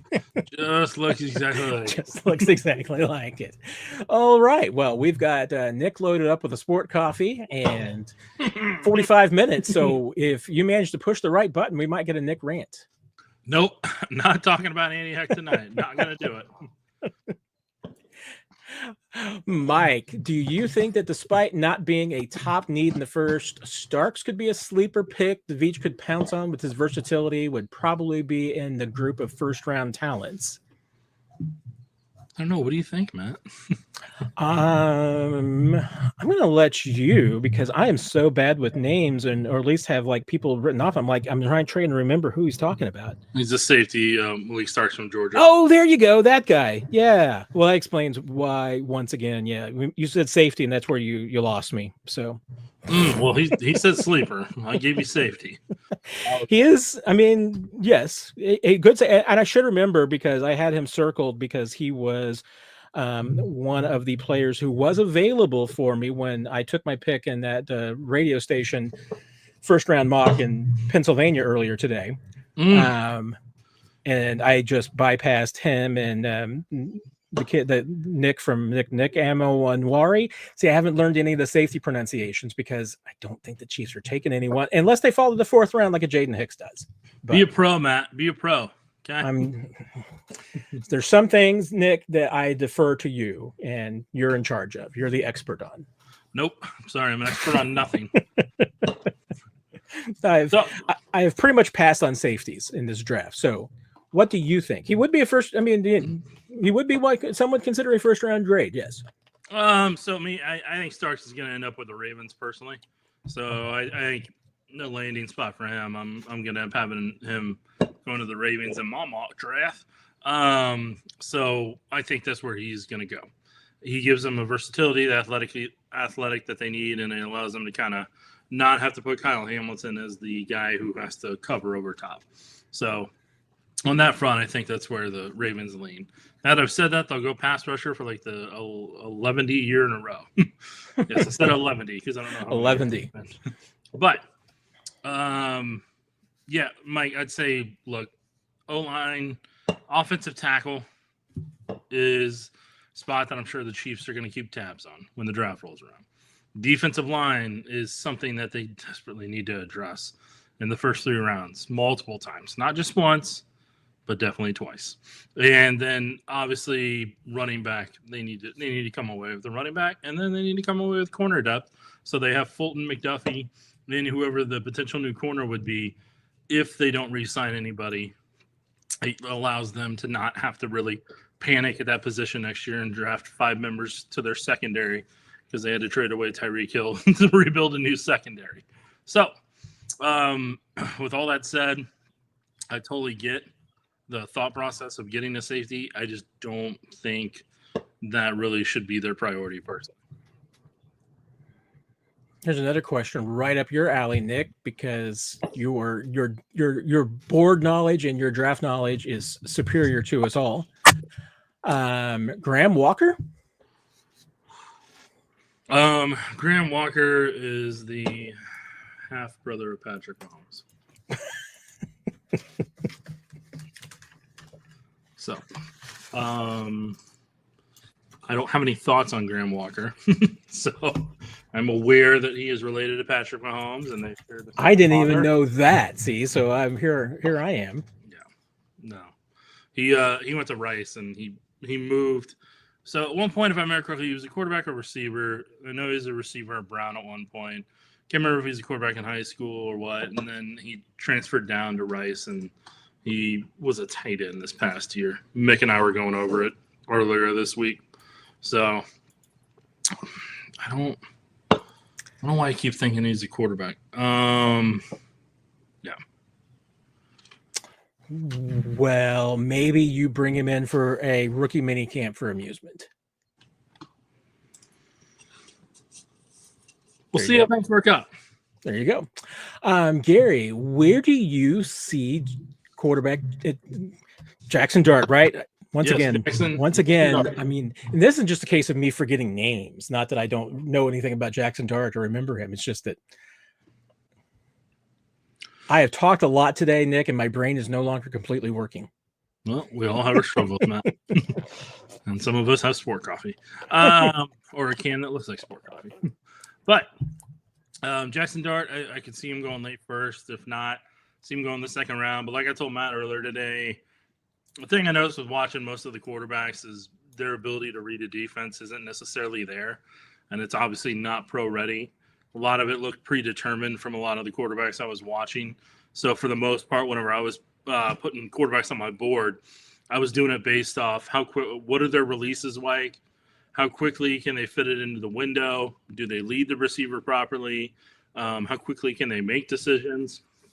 And what do they have athletic ability-wise if they need to move around in the pocket and kind of be able to simulate what Patrick Mahomes is doing in the offense? So those were the quarterbacks I put on my board. Yes, there are quarterbacks that are not on that board that will be eligible for the draft and will get selected by other teams. And so, yeah. In terms of Dart, I think that's maybe there's a team that likes him late in the first round. But, I mean, I'm personally mentally just preparing for him to be taken in the second round. And if you are team move down and you're the Chiefs, I mean, he's one of the guys that you're hoping is available at 31 if you want to try and move down. I mean, I still wouldn't – I still don't get it, Nick. I mean, I've said it before. I'll say it again. I just don't understand. I understand trading up for a fifth-year option for certain players. I just don't get it for a quarterback. I mean, and teams just haven't been doing it of late. I think it's for that reason, which is that if your quarterback isn't good enough to offer an extension after year 3, they're not good enough for the fifth-year option. So it's largely irrelevant. The only reason why the fifth-year option would be completely relevant is if you are just so completely sideways with your superstar quarterback that he somehow manages to get to his fifth year, and you need the option because then you're going to use the franchise tag for a couple of years. I mean, that's the only way that it possibly makes any sense, because in today's day and age in the NFL, if your quarterback's any good, you got to sign him after year 3. And if he's not good enough to sign, then you should release him and go another direction. All right, then. Jedi with the magical question. What are you hearing about the Chiefs think that who will be there when they pick? This is why I say it, Nick. I've heard this from people in the organization that they have less idea who's going to be available when they pick this year than maybe in any draft ever. Yeah, probably so. Who knows who's going to be there at 31? I mean, it won't be Cam Ward. So, Jedi, the answer is nobody knows. Won't be Abdul Carter. Yeah. Otherwise, it could be about 25 different people. It really is. I mean, it is a crapshoot. I mean, I'm not sure that I've ever. Always every year it's a crapshoot. You don't know who's going to be available at the end of the first round. But this year, like I said, it just seems even more chaotic than most years because most teams are like the Chiefs. There's just not many players that they think they're first round graded players. Next question. Albert, how is draft night from the media room? They're all 3 nights. I will be there all 3 nights. Well, 3 days, because Saturday, everybody's so exhausted from the draft that pretty much everybody from the organization wants to be out of the building by about 6. And so we're out of there before Saturday night. It's not that there's not more work to do. There is, but you just can't do it. It's as our friend Brad in Chiefs PR likes to say, you don't have to go home, but you can't stay here. Mm-hmm. But I mean, Nick, you've been out there before. I mean, draft week is the best week of the year in the NFL to me. It's the most fun. So which part of the draft night in the media room are you wanting to ask me about? Because I have a certain mix of opinions on various points. I share them all then. I appreciate the food. It's good quality food. I appreciate being able to ask questions in the press conferences when I was there. But I'm busy producing back at the station, editing, so I don't have time to physically be out there like in previous years when I was at Metro Sports, and I could do that. And that was about it that I enjoyed out there. The food, as I mentioned earlier, yes, is fantastic. Did not enjoy all the commentary on every single pick. Hearing a lot of opinions on things. I enjoy my solitude of being able to watch it in a much quieter sports department office. And that's probably. But Therese and I did have a lot of fun with him and I out there. Yeah, and I mean that's the thing. I mean, it can be from a camaraderie standpoint. It can be a lot of fun. There's times when you certainly are trying to get some work done, and maybe things are a little too loud, and you wish it was just a little bit quieter. What? So your mileage may vary from that aspect of it, but generally speaking, it's it's one of the more enjoyable weeks of the year. Although I will say that, like training camp, where the best day of training camp is the first day of training camp, and the second best day of training camp is the last day because you're finally done and it's over with. Drafts is kind of the same way. I mean, by Saturday, Nick, I am ready for it to be over. We are the year that Brett took all of his 7th round picks, or maybe it was Dorsey. I can't remember, but took their 7th round picks and traded them for a 6th. There was a cheer. It was the happiest I've ever seen Adam Teicher in his entire life. Man smiled. It was beautiful. It was a great moment. So same feeling this year. If Brett wants to take those 3 7th round picks and move up to a 6th, a roar will erupt, especially after we all have to be there Saturday morning for the beginning of the 4th round in case the Chiefs trade back in. So we're going to be there for 3 hours before maybe 4 hours before the Chiefs are on the clock. I don't know, Matt. We'll find out as the draft weekend turns and what trades the Chiefs may do. Des, any idea when rookie mini camp will be? It's the 4th, 5th, and 6th, right, Nick? I don't know if that's trying to remember off the top of my head. Pretty sure because I think it was on the NFL communications page, but 4th, 5th, and 6th of May is that weekend. Not open to the public, of course. So don't drive by in your cars trying to take photos. Don't drive out there, or a certain former Army Ranger will have to have a discussion with you. And he's a good dude too. He's a great dude, but you don't want to be chased by any member of Chief Security because while they're all great individual people, their job is to not allow you to loiter. Uncle Charlie, based on Isaiah Bugg's legal issues being resolved last week, do you think Coach Reid will give him another shot in the NFL like he has in the past with Vic and others? I mean, I'll be honest here. I think that Isaiah's biggest problem is age and performance. I mean, there actually could be a spot for the Chiefs because they actually need defensive tackle help. So I could certainly see them maybe being in the market. But at this point, gosh, he's old now, Nick. I mean, he's been around longer than we think. 28. Yeah. I mean, that's close to being maybe past the prime. So I could see, work out, give it a try. Rookie minicamp tryout possibility, maybe. But yeah, I think it could be an age and performance issue.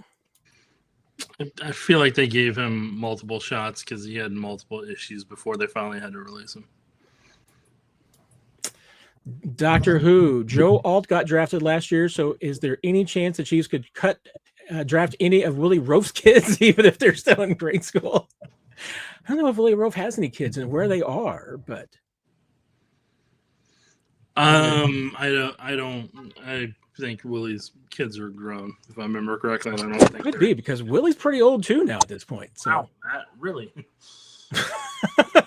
Well, he's older than Isaiah Buggs. Oh, goodness, man. Just out here throwing haymakers. At least I was trying to be gentle with JuJu Smith-Schuster today. When people who listened to the question were like, what? And Nick started not making sense in his question. And I didn't want to say, hey, you're kind of on the back nine of the career there. I didn't want to say that to him. And so I said a word jumble of in terms of a football game. I'm like, oh, no. It's like an idiot. Willie is 55. Yes, he is.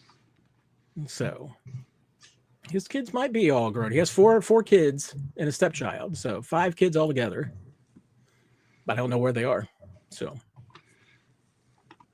maybe they don't want to. Maybe they don't want you to know what they're up to. SH, can you ask Nick if it's a good idea to draft 2 running backs? Drafting Judkins and Burchard would take the offense to the next level. They would need more picks. I would be cool with it if they had more picks, but they need 2 to 3 more picks for even something like that to be in a potential scenario. And at that point, you're having to make a decision on either Kareem or Pacheco if you do something like that. Gary, name your 3 defensive tackles that the Chiefs should draft this year. Walter Nolan. If available. He asked who the Chiefs should draft. Well, it didn't say will they be available, Matt. Will they be available? Okay. This is true. My goodness. Right. I got to remember my people's names here. Go for it. So Walter Nolan would be number 1 on power rankings. Derek Harmon is another individual that's high on my power rankings. Ty Robinson will always be high on my power rankings. And then the 4th on the list is Tyleik Williams from Ohio State. So those would be my top 4. And after that, I really like CJ West, a 1 tag. I like Joshua Farmer, a 1 tag. I like Jameer Caldwell, who would be a 1 tag. But I think the Chiefs need to come away with a 1 tech. And ideally, I'd love to see them come away with a 1 tech, a 3 tech, and an end. But they may only be able to get 2 with where they're at in terms of draft picks that they have available. Alfred Collins was another 1 tech that you had on your board. I liked. Yeah, he's on my board.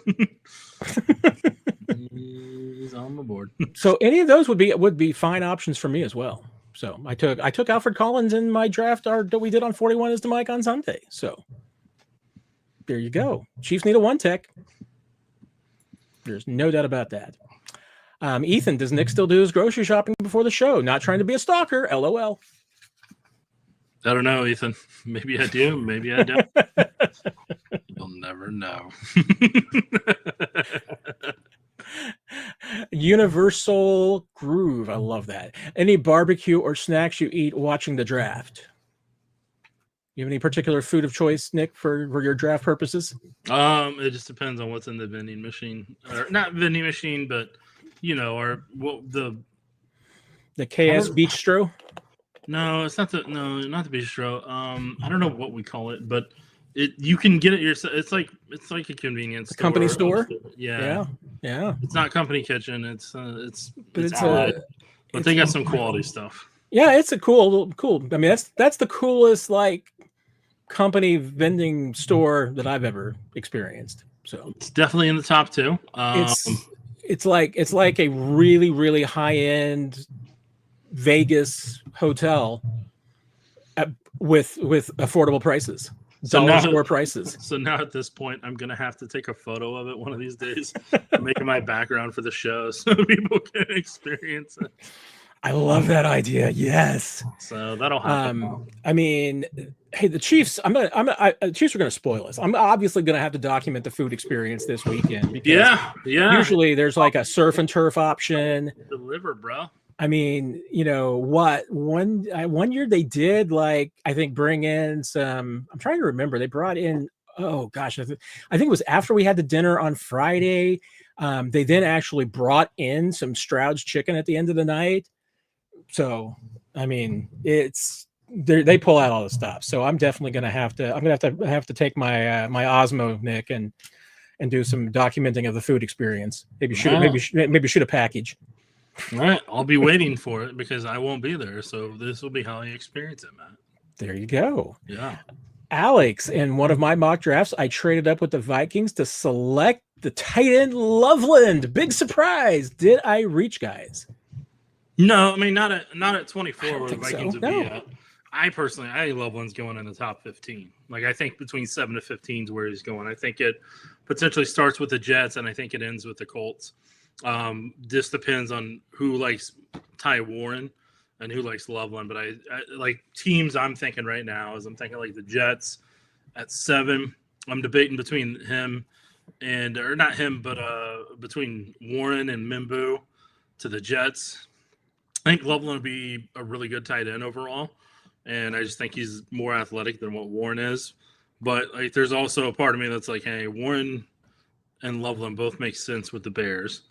And then they both make sense for the Colts at 15. So, and then I don't think the Chargers are going to try to sneak up to get one of them.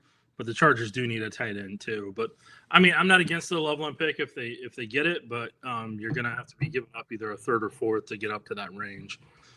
So more than likely, you're going to give up a third to get to that level. That means you need more picks. So you not only did you already need more picks, you took one away, and so that makes me very sad. Interestingly, in that national mock draft that I was in earlier today. My goodness, how many times have you mentioned that today?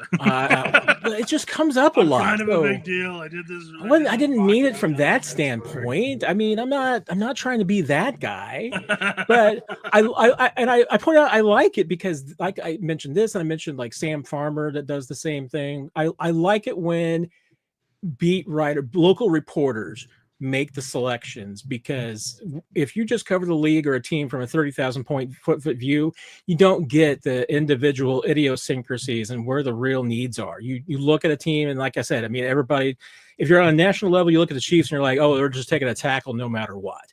Well, no, that's not the case. And there's not a lot of, I mean, a lot of local reporters I've noticed, I mean, have been having the Chiefs take a receiver, because I think that's a little bit about just the vibe that we got from Brett Veach last week a little bit. I mean, I still think O-line, D-line, corner, obviously the top 3 needs. A lot of people around the league don't really seem to realize that the Chiefs have defensive line and corner needs as much as offensive line. So now that said, the Saints reporter took Tyler Warren, and Loveland went to, you'll never guess, the Denver Broncos. No, and that makes sense too. Exactly. I mean, the Broncos are taking an offensive weapon. I mean, it's just everybody seems to think that's the case. So, and Alex, no, I mean, I love the idea of the Chiefs investing in a tight end. So, I would do it. I wouldn't have any problems with it. So. I see Brian talking about a TRS 80, and I really was intrigued there. So there's no question involved, but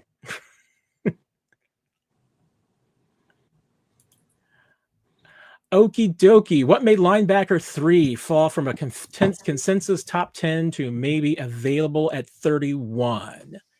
And who are you? I'm trying to think about who you might be referring to, okie dokie. So I'm assuming he's talking about Campbell from Alabama. That could be, yes. Because he's probably including 2 of the edge rushers as linebackers. That's what I was assuming. We were talking about, 3-4 edges. So, so okie dokie Smokey. If you could, let us know who the heck you're talking about, that'd be fantastic. Jahad Campbell, is that what you're thinking? Yeah, that's my assumption. But that would be my assumption as well. I mean, assuming that was the case, what would you? I mean, I haven't seen him actually available at 31, to be honest with you. So, yeah, if I remember correctly, he's got a shoulder injury that. Okay. Okay, he said Luther Burton, so that would be wide receiver. Okay. Wide receiver 3. Okay, now we can deal with that. We can pivot. Pivot. I mean, the deal with Luther Burden has been the speculation around maybe the work ethic and maybe the people in his orbit being somewhat helicopterish. Let's put it that way. I mean, I don't know. I do hear some of those things as being legitimate concerns coming out of Columbia. I thought it was interesting that then some practice video when there was some concerns that maybe that Luther Burden doesn't practice that hard, that all of a sudden then that there was some leaked video of Luther Burden at zoo practice, for the most part, just eating people up and guys trying to just grab onto his jersey and hold on for dear life because they weren't able to keep up with him. I don't know. I don't know. I mean, one of the reasons why I once again, I go back to the only thing that's going to stop the Chiefs from drafting a guy for the most part is if they're just a jerk, that they're an annoying teammate and nobody likes them and they make everybody miserable. If you fit that description, you're not going to be on the Chiefs draft board.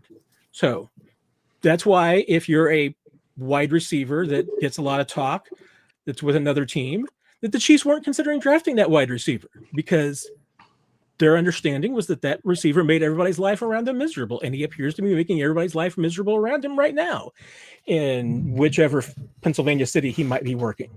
So is Luther Burden that? No, I don't get the sense, and I'm not told that that's what Luther Burden is now. Has the rumors gone around enough to drive his mock draft value down? Sure. Does that mean he's going to fall to 31? No, he might still be a top 20 pick for all I know. I mean, who knows what's going to happen, Nick? We'll find out on Thursday night. Everything else is hypothetical. Hypotheticals. Patrick, would it make sense, knowing the cost for Trey, to move him to left guard and let the battle for right guard take place? Matt, I'm going to let you go first.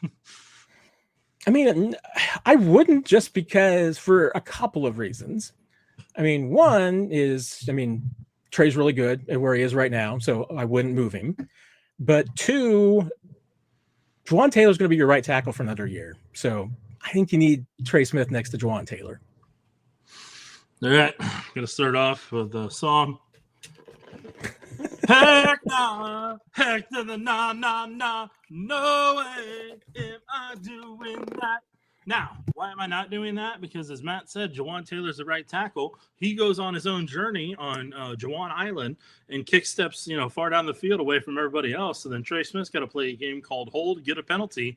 So whenever the teams do the twist and stunts, Trey can at least keep them from smacking Patrick Mahomes in the face like they're recreating the Super Bowl over and over again. Now, if you move Trey from right guard to left guard, you still open up that problem, except now Kingsley Suamataia gets the honor of trying to do the pick up and pass off when he may or may not be ready. And Juwan Taylor's on Juwan Island, further, south of the south of the play. So no, I would not do that in a million years. But I'm sure they'll try it at some point. Can't hear you, Matt. I cannot hear Matt. I actually get, asking why. I actually get the question. I get it, but yes, for the reasons that you detailed, I'd keep Trey exactly where he is. And I'm just gonna squash Jackie Moon's comment at 8:42 right now. Juwan's not getting extended, man. Like, if you haven't paid attention a couple times now to the hints. He is as Brett Veach said, in the tail end of his contract. Like, I don't know how many hints that guy can drop before people are like, oh, all right then. Yeah. Adam, do you think a tackle in the second round? If the Chiefs went tackle in the second round, Nick, do you have anybody in your mind that you'd like? Defensive tackle? Yes. Well, I guess you could take that question either way. Yes, defensive tackle. Yes, offensive tackle. As I've said many times over the past month and a half, 2 months, where we're at this point since the Super Bowl, I'm not investing in tackle high high end in the first 4 rounds when you've invested so much financially and in previous draft picks and they haven't been developed properly. And they haven't been developed. So you're going to have to work with what you got, and you're going to have to make them better if you want a better upgrade on that point. So, like, I don't like, for me personally, I like to see return on investment to where when the person's drafted, the coach is able to develop them. Like, Dave Merritt and, like Brendan Daly, like Joe Cullen. Those guys develop the players they're given. So if you want to, give them some high-end players that they go out there and develop, I am all for that. But if you're going to bring in an offensive tackle, they better be ready-made. Bringing in a running back, probably need to be ready-made for the most part. A receiver, you probably don't want to have to do too much to right now. So, with all that said, my answer is no thank you. And you said you weren't going to be talking about Andy Heck tonight. I never used this name, now did I? I thought you did, but maybe I was wrong. No, that's you imagining things. Specific question just for you, Nick. Is there a draft scenario position player that would make you upset on day 1 and 2? I don't like to put a lot of negative hypothetical thoughts in my mind, Patrick. So you just said offensive tackle in the 2nd or 3rd round. First or 2nd round. Yeah, I wouldn't do it. I mean, if they do it in the 3rd, they do it in the 3rd, whatever. But they better have taken care of defensive end, defensive tackle, corner, wide receiver, maybe running back. I don't know. We'll see. But I don't know. We'll see if it happens. Till then, I'm just not going to think about it. I think Rick was actually referring to you here as the 3rd member of the Brashard Smith fan club. Oh, he meant arrive. Okay. I know, because, Because he's here, I was here. It was like, where's Nick? Okay, he meant arrive. Because if he's trying to say like, yeah, you're the 3rd wheel in the Brashard Smith thing. You're the driver of the bus on the Brashard Smith bandwagon. I don't have a license for a bus. I'm sorry. It's just more like that's why it's a bandwagon. You don't have to have a license for a bandwagon. I don't know, man. I feel like there's a rule out there somewhere we don't know about. Des, can Moore and Kingsley play right tackle as well? I don't know. I mean, I haven't personally seen Moore play right tackle, so I have absolutely no idea. I'll see when the pads come on in August what he can do. But until then, I have no idea. And Kingsley, let him play guard, okay? Let's let him find his forever position, and then let's go from there. Like, you guys keep trying to let him find his forever position. Like everybody here was like, "Hey, can we move him to left tackle? Can you move him to left guard? Hey, can you move him to center?" Just let him work at left guard, and let's see if that can work out. And let's see if the odds can be in his favorite left guard. Just let that happen. Yeah. I mean, right. I was gonna say. I mean, I don't see either one of them being the future right tackle. I mean, maybe there's a scenario, but I think Jalen Moore's going to be the left tackle until he's not the left tackle anymore. That's the best way I think I can put it at this point. Nailed it, Matt. That could be a couple of weeks. It could be 2 years. It could be 5 years. I don't know. Couple weeks. What's happened? Well, I don't know. I mean, maybe they take a tackle in the 1st round and things are all crazy again. I don't know. I mean, I don't think that's going to happen. I mean, that's the thing, is that I just have so many things going around in circles, Nick, because every time that I think that there's just enough smoke that the Chiefs are going to take a tackle, I'm reminded of the fact that they just signed a left tackle ostensibly for 2 years, certainly for 1. Mm-hmm. So they don't appear to be in the market for a left tackle in 2025. Nope. So would they be looking at a left tackle for 2026? And if so, means that it's Josh Simmons or nobody else? Or are they going to look for a right tackle? Which means that they could take any one of about 15 guys, because everybody in this draft is either a right tackle or a guard. So I'm just really, every time I think I've got things figured out, Nick, I get thrown off again and confused. I hate that for you, Matt. I really do. Yeah. Chris, is it disappointing that Hunter Norzad is not in the left guard competition? And really all we have to go on that is just, Andy Reid talking about Kingsley competing at left guard with Mike Caliendo. And I think he's pretty much just throwing Caliendo in there because he finished the season at left guard. I'm not sure that there was any, 3D chess as far as really from Andy's, just as far as, thinking about the depth chart and saying that it's just going to be those two guys and nobody else. And I think they also, there may be in just a sense that they view Hunter Norzad as the Swiss Army knife on the interior because he's the only one of those guys that can play all three spots.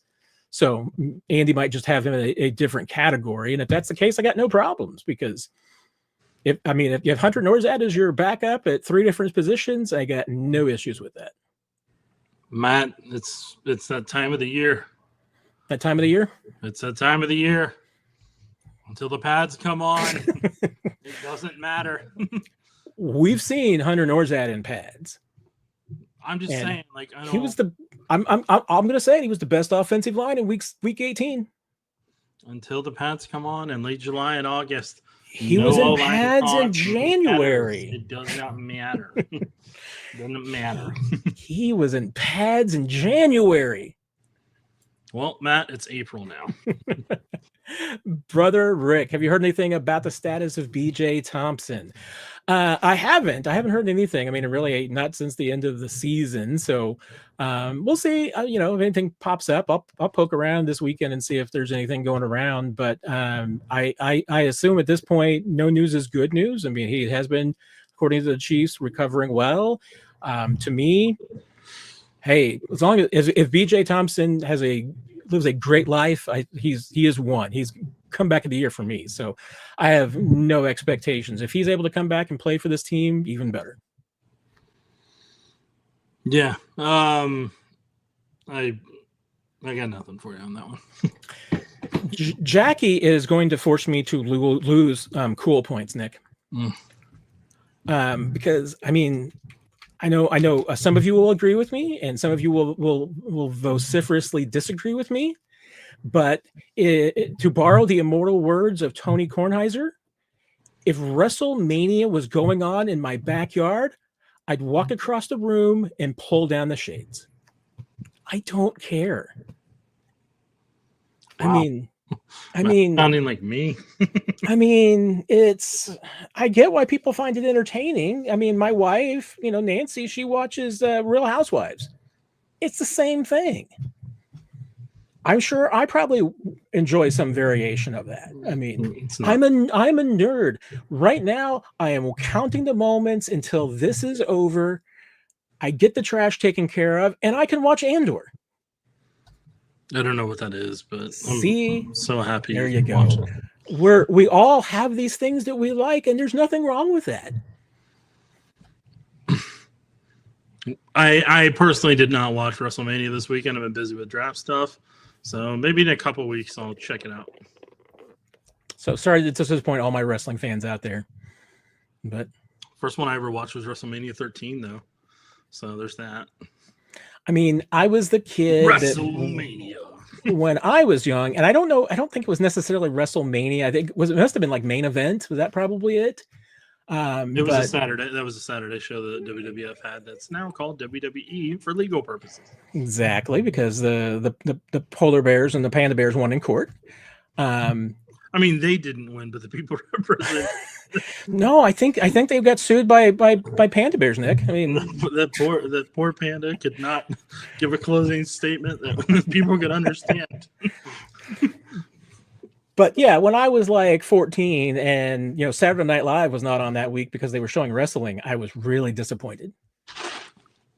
So I'll just keep digging that hole for myself. Well, I don't have any tools to help you out of that one. Deldrick, have you heard of any offensive linemen working out this offseason? Not specifically that I can think of, but Creed talked to us and they're working out. Creed talked to us and said he's working out, and then so there's that. We haven't gotten to the part of the year, Deldrick, yet where we get, hey, so-and-so has come back and has put on 20 pounds of muscle and is at the best shape of his career. And is getting ready for the best year of his life. We haven't reached that point of the NFL calendar yet. Yeah, that's after Memorial Day. Yeah, we're a couple of weeks away until really OTAs begin. That's when you get it. Hey, yeah, this guy showed up. He's in shape. He's put on muscle. All looks really good. Best shape of his career. Yeah. It's fantastic to hear. It's going to happen. It's going to happen. Michael wants to know, do we have anybody that in honor of TZ Palor that we would have put on his All Juice team? So here's what I'm going to say in terms of the All Juice team and stuff. Obviously, I was close with TZ and talked to him a great deal about football on a regular basis. And we chatted a lot about football over the years from 2013 when he came on the beat until obviously when she split the Bucs in the Super Bowl. But having known him the way that I do, there's still football players him and I didn't see the same way. One of them was a guard from Kentucky, and I'm gonna look up and see if he's still in the NFL right now.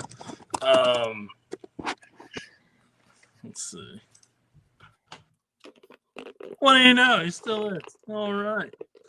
Well, I don't think he's starting, but that's funny. He went okay.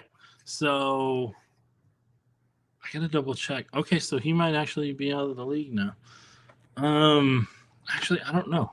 Let me. I'm not gonna look at our lads, but what I'm getting at this point is that for as many football conversations as TZ and I had, I'm never going to say definitively this is 100% a guy that TZ would have liked or would have done.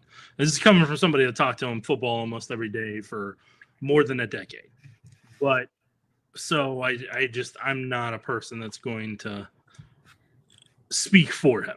And I hope that makes sense, but if it doesn't, then I don't know what to tell you. But the guy I was talking about is Logan Steinberg, a guard from Kentucky. I was not a huge fan of his, and I remember talking to TZ on the phone that night as he's excited about him. He said, "What do you think of him? You watched him yet?" And I was like, "Yeah, I didn't like him." And then TZ just was hurt, just hurt that I didn't like him. He's like, "Whoa!" He's like, "What did you like about him?" And I told him, and he's like. And then he wanted to go back and watch tape of him again. And I told him, I said, "Don't, dude." I said, "Trust your instincts. That's your that's you like that guy. You saw his tape. You trust that." I said, "I may not know what I'm talking about. We probably watched completely different games and got different impressions. He may have been hurt whenever I watched it.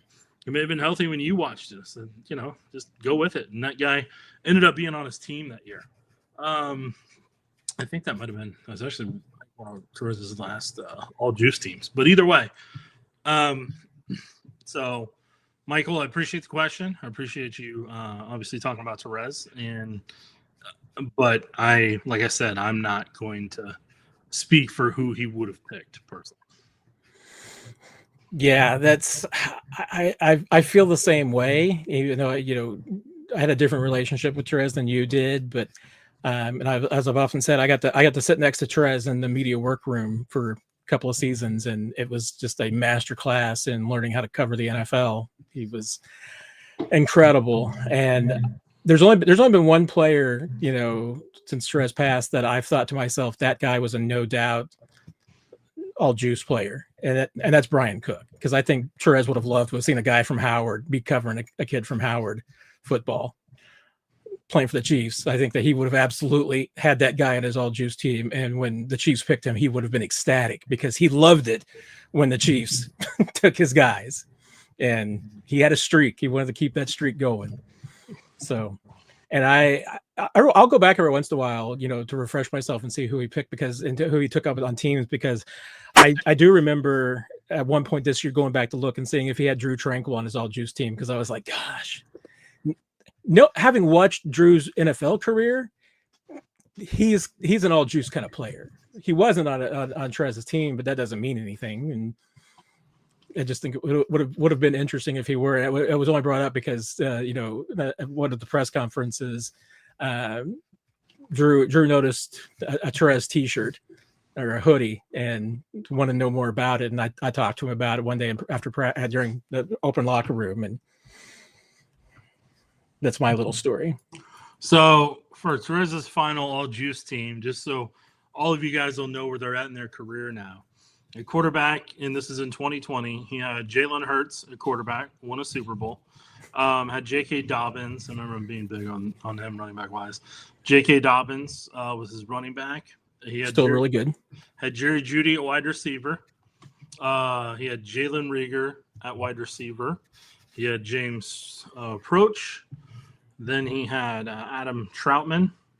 He had Ben Bartek, offensive tackle. Then he had Natane Mutai from Fresno State. He had Matt Hennessy, the center from Temple. Then he had Logan Steinberg from Kentucky. He had Trey Adams at offensive tackle. On defense, he had Chase Young. And then at defensive tackle, he had Garrett Marino.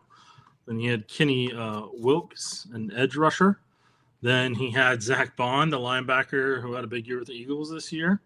He had Patrick Queen. Oh, we loved Patrick Queen back then. I remember that. Then he had Kenneth Murray, a linebacker. Then he had Jeffrey Okudah, the quarterback from Ohio. Then he had Anton Winfield. We really loved Winfield back then, too. Anton Winfield Jr. We had Geno Stone, the safety from Iowa. He had Amik Robertson, the cornerback from Louisiana Tech. He had Jeff Gladney, the cornerback from TCU, and that was the true final all-juice team that was selected by Terez because he just started working on his 2021 team. He was in the process of that whenever the Super Bowl, Chiefs lost in the Super Bowl to the Bucs, and then unfortunately, real world happened after that. Yeah. A lot of very good names on that list. Yeah. So, we got any more questions?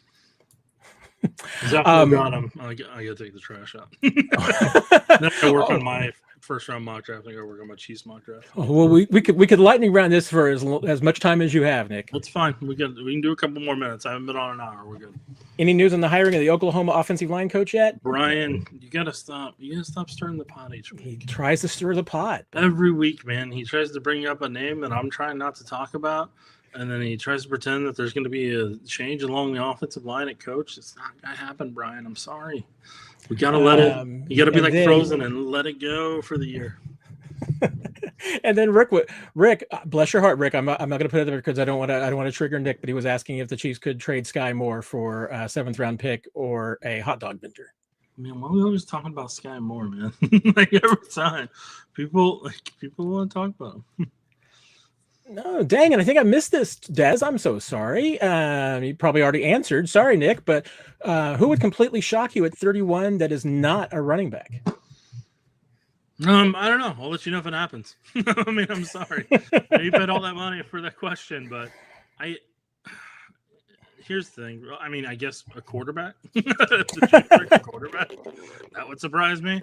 But I mean, I'm not really. Look, the drafts. You don't know what's going to happen in the draft. No team knows what every other team is thinking. If they did, then they would move around on the board a lot quicker. They're all just projecting what they think, and I just personally, I'm not shocked by a ton, especially if it makes sense. If it makes sense, I'm like, oh yeah, no, that makes sense now. Why didn't people think of that before? They actually do this 24/7. Don't have other things going on in their lives. That's who I'm more concerned for. What if the Chiefs took Carson Schlesinger or Donovan Jackson? They went interior offensive line or Mike linebacker. Would that shock you at 31? I mean, with Carson, I'm like, okay, well, he's not going to be playing.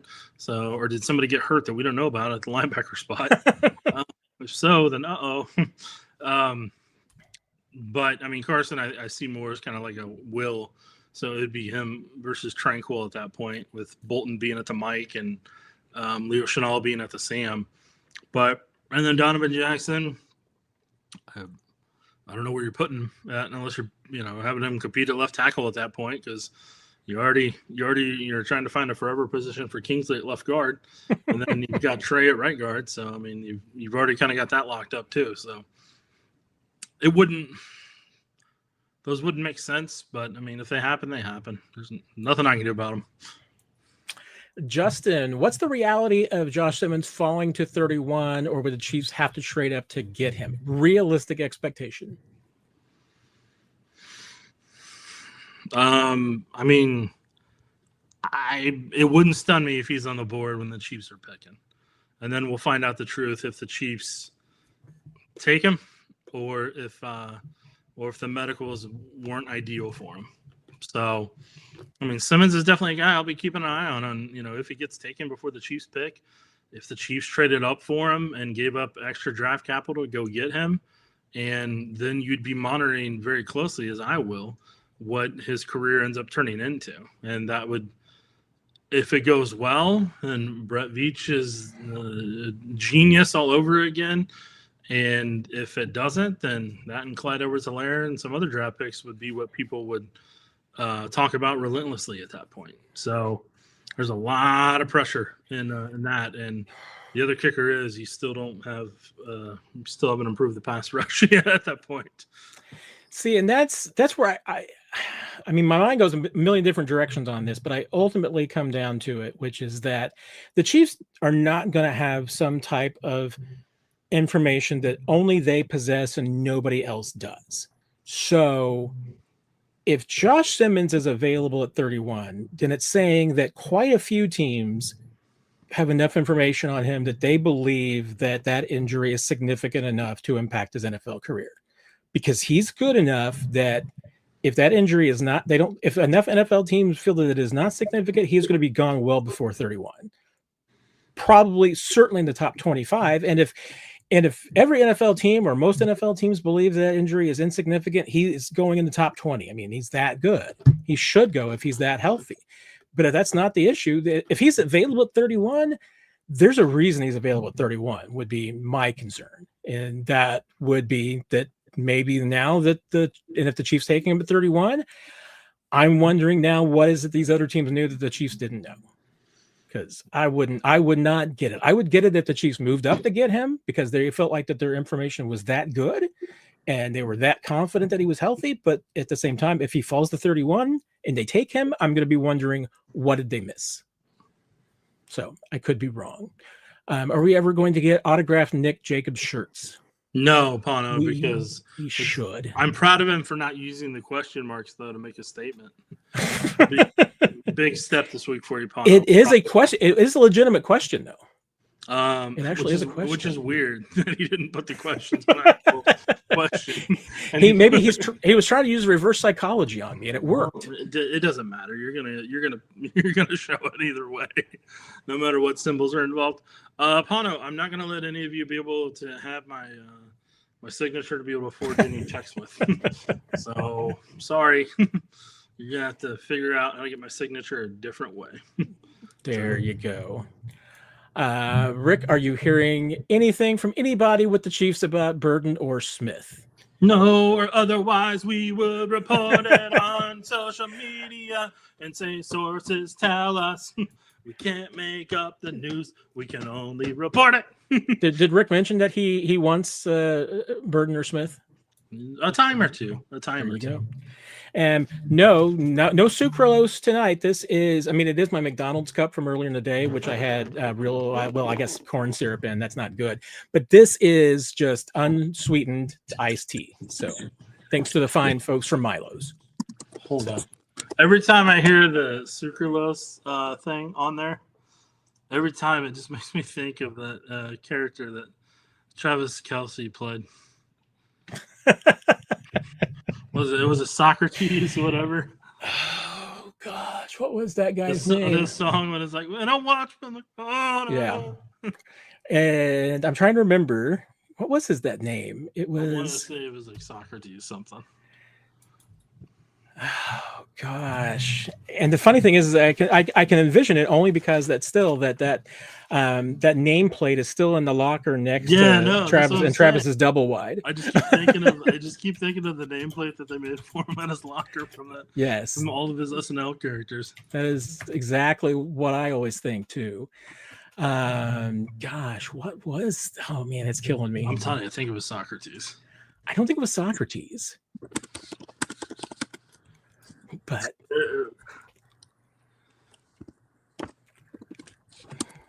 this is killing lightning round. Lightning rounds never existed.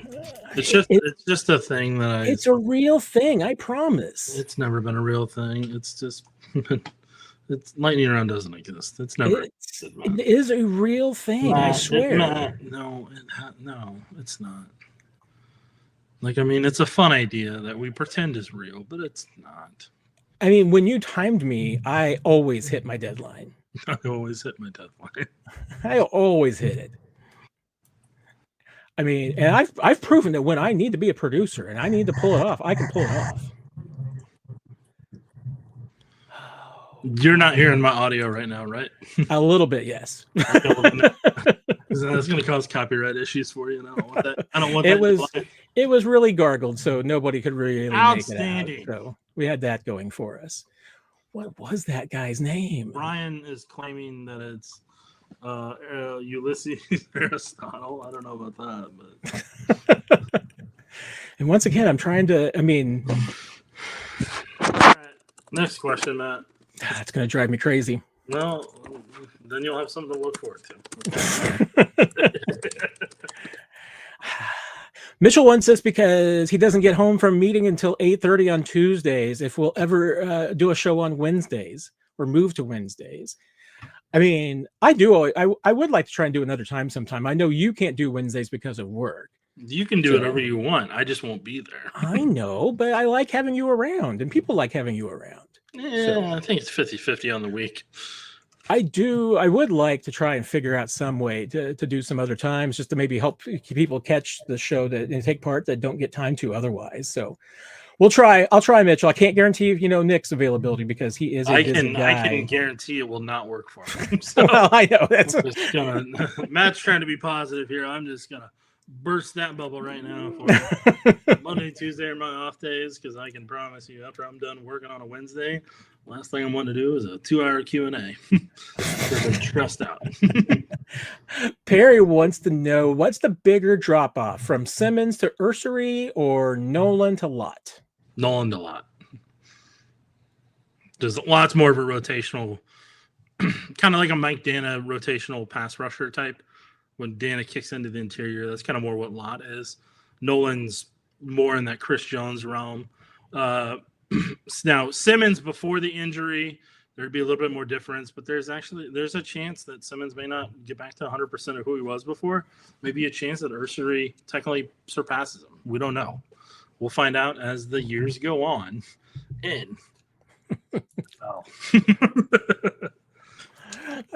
Albert, let's say you were stuck at home for the draft. Which live coverage would you follow? I watch all of them. I have all coverages up on the TV. Well, I can say this from experience because a couple of years ago when I had foot surgery, I was stuck at home for the draft. And I mean, here's the thing. Yeah. I mean, I mostly had it on NFL Network. I mean, occasionally it flipped over to ESPN, but usually mostly it was on NFL Network. I had a Twitter feed with all of my colleagues on the Chiefs beat, which includes you, Nick. You're on that Twitter feed. So that shouldn't have been. Should have taken me off there. You'd be on there. A lot of angry tweets. Nate Taylor's on there. Jesse Newell's on there. Adam Teicher's on there. So, Blair, Vahe, Sam, Matt Damon. Blair's on there. I don't usually have Vahe, and Sam is on there. Vahe, I should have Vahe on there, but Vahe is, more big picture stuff. So he doesn't usually tweet the breaking news stuff. So never know. But I might give you a gem. He does. Oh no, he's got plenty of gems. So yeah, he might. You never know. Never know, Matt. So I keep tabs on Josh Briscoe for the humor. So we'll see. But that may change sooner rather than later if ESPN completes the potential sale or purchase of NFL media, and then you would just have one place to watch the draft. Maybe 3 different sets, but really just one primary source. Is it wrong of me that one of my many questions about that potential would be is that town big enough for the 2 of Schefter and Rappaport? We'll find out how it all works out. All we know is Peter Schrager already set up. Schrager's already there, yeah. Already made sure you set up, and he's ready to go. Yeah, he got his deal. He made sure he got his bag in before that happened. Make sure he's set up and good to go. Finely tuned. Will Carson Steele make the team this year? Is he a Dave Toub guy? Let's see what they do at running back in the draft, and that'll give you more clarity on that answer. But you definitely are trying to find somebody to replace him. I'm just being honest. You're trying to find somebody more explosive. They are working on it. That's for sure. I can't say for sure that. I mean, right now, I can't say for sure that he would be. I mean, I think it's an uphill battle for him, but also doesn't mean he wouldn't be around on the practice squad. But right. I mean, his Dave Toubness. I mean, I know he had some other roles, but once he came off the primary kick return team, I mean, if he's not on that role, he's not really didn't really have a role largely, but. All right, Matt, think you have 1 or 2 more questions and we play a game called Leave. I was scrolling down. You'd be okay with moving up to get Simmons, but upset at him being picked 31. Where did I say I would move up? Where did I say I'd move up for him? I think it's probably more about things that I've said because Jackie Moon, don't you bring that inaccuracy on me. I mean, and Jackie, I mean, you touch on what I really struggle with here, which is that there's just so much conflict and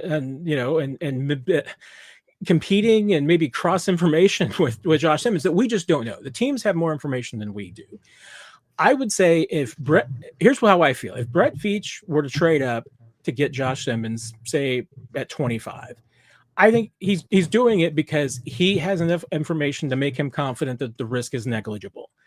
If another team takes Josh Simmons to the top 25, then I think it means that enough NFL teams thought that there was information that made the risk negligible. If he's available at 31, I've got concerns now that, and if the Chiefs take him at 31, my concern would be, okay, what did the Chiefs miss? Because he's too good to be at 31 unless there is an issue, unless there's a problem. So that would just make me think that the Chiefs missed something. Matt, I'm going to give you the opportunity of a lifetime after we get through these final questions. Oh, I'm very excited about this. I sent you an email. We'll do one final mock draft for him with the ESPN simulator. Oh my gosh! All right, it's how would you? Chance we're going to do it. So I know. Yeah, that's on you for not managing time better, bud. Uh-huh. How would you guys rank Simmons, Ursary, and Connerly among last year's tackles down through Suamataia? Why do you always want to? Simmons, if healthy, would be 1. Ursary, in last year's draft? No, I don't. What? All right, I'm going to give you the real world stuff where we're at right now. Here in the real world right now, what we're going to do is Simmons, if healthy, would be 1. Connerly for some teams is going to be 2. Ursary for some teams is going to be 3. Suamataia, that's last year. I moved on from that life. Because you can't. Here's the thing. People want to say, where would you rank him compared to this last year? Where, let's keep this pure. Every single person on this chat saw how he played this year. So you're not getting that out of your head, no matter how unbiased you pretend to be. So you already have your answer of him at a tackle. We don't have the answer of what 3 of those guys are at tackle. So unless you have a DeLorean where we can hop back in time and we still don't know how he's played, then it's not going to be a pure answer for you. And I just won't do that for you. I just won't do that to you, Christine. I mean, I will do that to you, Christine, because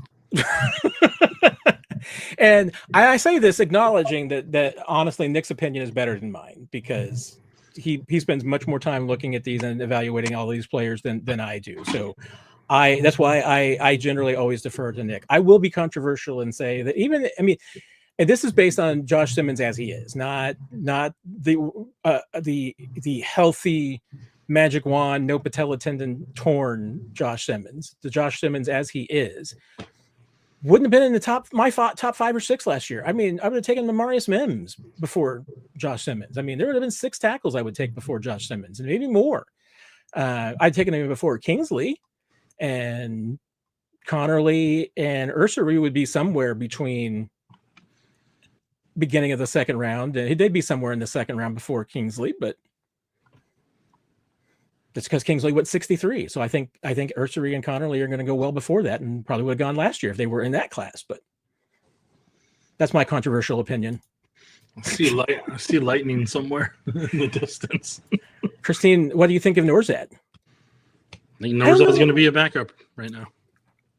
Yeah, I don't know if we should really read too much into it, because I think that the Chiefs are fine with Norzad. I think he's making the squad pretty easily. I don't think that there's I'm not worried about him making the squad. I don't think there's anything Hunter Norzad needs to worry about. And like I said, I mean, going into this season, I expect him to be the primary backup to everybody that's in the interior. Certainly Creed Humphrey and probably Trey Smith, and he might end up being the number 1 backup at left guard too, and he might even win left guard. I mean, it's April. Let's not rule anything out when the pads come on. That'll be when the pads come on. Alex, do you think Elijah Mitchell can revive his career like Jerick McKinnon did for the Chiefs? If he stays healthy, then he has a possibility. If he doesn't, then no. I mean, I don't know if I see enough of Elijah Mitchell sacrificing himself successfully and living to tell about it the way Jerick McKinnon did as a blocker, but we'll find out. And you know what we're going to find out, Nick? No, you have another paid question. Oh my gosh. Well, I was going to say when the pads come on. Oh yeah, go ahead and say it. Jesus with the super chat. Thank you very much, Jesus. Does Nick eliminate all offensive tackles under 34-inch arm length at 31 pick? Heard coach say anyone that say arm length doesn't matter doesn't coach O-line. Oh, he heard a coach say? Heard a coach say that if someone says arm length doesn't matter, doesn't coach O-line. Look, I mean, I've got guys on my board that aren't at 34-inch arms. Like, I've got guys that, on the tackle board that aren't at that level. Like, I mean, you want them as close to it as you can, but that's not the end-all be-all. There's some guys that'll figure it out in different ways, be able to make it work. But all scenarios of hypotheticals that, we can always debate about for hours on end. But Sport coffee's wearing off. Okay, just a couple more before we get to the mock draft. But this this mock draft's going to go fast. I'm just telling you. What defensive players that were realistically available would you take over Hampton? Pass rushers. Depends what pass rushers are there. Again, heir apparent to Chris Jones is something I feel like they got to get in the draft. First 4 rounds. I want to see him get a one tech that they can pair with Chris Jones that can pass rush and not force him to take on double teams and help the entire offensive line. So wherever they get that in the first 4 rounds, get it, and forget about it after that. So that's where I'm at on that. Okay. Uncle Charlie for Nick. Why does Matt continue to read 99 variations of Josh Simmons questions on the same show? Matt, I can't answer that question for Uncle Charlie, but I can't say I got 99 variations. There's a lot of them. here's my weakness, Charlie, that some people do exploit. I try to be a man of the people and try to get everyone's questions in. I try not to skip questions just because they've been asked before or anything of that nature. So yes, I have a weakness. I probably need to have more discernment. If I had more discernment, we would be finished before 9:00 and we wouldn't have lightning round problems. And Nick wouldn't fall asleep on me. Okay. So I am going to your link. And let's see if I can get this up here successfully. I am going to try to share my window. Matt's going to share his window, guys. This is the moment we've all been waiting for. I'm trying to make sure we don't have any dead airspace. Will it? Yes, it is the 2025 NFL Draft Simulator, sponsored by ESPN Analytics and built by them as well. I need to get a graphic for this that comes up. Let's see what Matt's favorites are up top there. No, I'm just kidding. Go lightning speed, light speed, 7 rounds. Let's light this candle. Light speed, 7 rounds. At the bottom, 31. Where's the 31? And then at the bottom, there should be load. Is there a load button? Yes, it's up here at the top. There it is. Okay. We're going to load. It's going to be fun. It's going to be everything we dreamed it would be. It's thinking pretty hard. Either my computer is slow or... Because you've got 15 tabs open. I do have 15 tabs are open. Yeah, no, I know. That's why it's happening. My goodness. They may never end up loading since there's 15 other things pulling from it. It's not entirely my fault. I think it may be that there's like 48 million people currently conducting mock drafts. It is not. All right. Oh, I know who Nick's gonna pick. Oh man, this is the temptation right now, Matt. Man, I thought I knew who you're gonna take, and now I'm wondering. Okay, Matt. Matt, who would you take? And for people in the comment section, make your pick. I mean, I think given this particular board and the way it has fallen, this is an interesting board right now. It is really interesting. Because you can get a potential 1 tech in Derek Harmon that can move around. You get Walter Nolan, who's a potential dominant 3 tech. You get potentially Josh Simmons, that if he magically gets back to 100%, he could be your franchise left tackle. And then you have an edge rusher that's not on my board. Pierce. Well, why is he not on your board, Nick? Why is he not on your board? Because he doesn't fit, Matt. All right, I know you're going to take Derek Harmon. That's who I would take, Matt. You decide who you want, and we have a couple people that are Team Nolan. You want to go with your pick, or you want to go with the crowd pick? Matt, I don't care. I just want to make picks to get people excited. I trust Nick's judgment here because I want to reserve my ability to overrule later. So I am taking Derek Harmon. Yeah, you knew your own mock draft later. Okay, this is the mock draft for the people. And seriously, close some of your other tabs. It's not I swear it's not my fault. What do you mean it's not your fault? You're the one that created the tabs. They don't just load on their own. No, I mean I think that there's 48 million people trying to do an ESPN mock draft right now. Okay, round 2. Matt, I already made the last pick. You get to make this pick. And people in the comment section can voice their opinion the next 10 to 15 seconds before Matt has to make the pick. Dang, man. Gosh. Ugh. Oh, it's too early for that. Uh-oh. Uh-oh. And we just took a guy, so. Uh-oh. Oh, man. We got one for Porter. DT or DN, best guy. I'm stupid and impulsive. Brian, don't beat yourself up with words.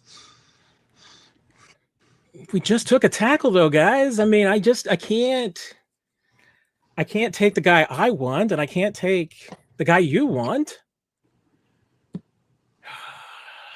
Man, I'm trying to find a reason not to take the guy from UCLA. I don't know, Matt. It's your choice. You've got your 1 tech already set. What are you going to do now?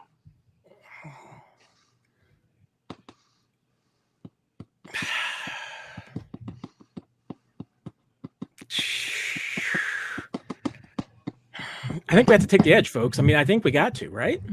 It's up to you, Matt. Your choice. I'm taking him. All right, good. Boom, done. Done. All right, now we're back on the board. It doesn't take long to get to 66, so it's back to you or the people. Right. Since we're so far away, we ignored the people. We have not ignored the people. We have recognized the people. The position, just go to wide receiver for me real quick. I just want to double check one thing, but then I've already made my decision. I just want to reconfirm it. Yep. All right, I'm good. Get back to position, please. Yes. Porter, cornerback. Porter. Darian Porter, Iowa State. Taken. Wow, I feel powerful already. Look at that. Defense set. We have gone defense. Yeah, Matt. And now Patrick Mahomes not happy right now. He'll be happy in a little bit. Okay. He'll be happy in a little bit. Now you can do whatever you want because we've gotten all the defense. all of the defense. All of the defense. We've taken all of the defenses. All right, folks. This is you, Matt. I'm with you, Jackie. I think that was worst case scenario at 63. Oh, well. What do we think here, folks? Place your suggestions in the comment section. Okay, I need to look at a couple of positions here. Jesus says running back.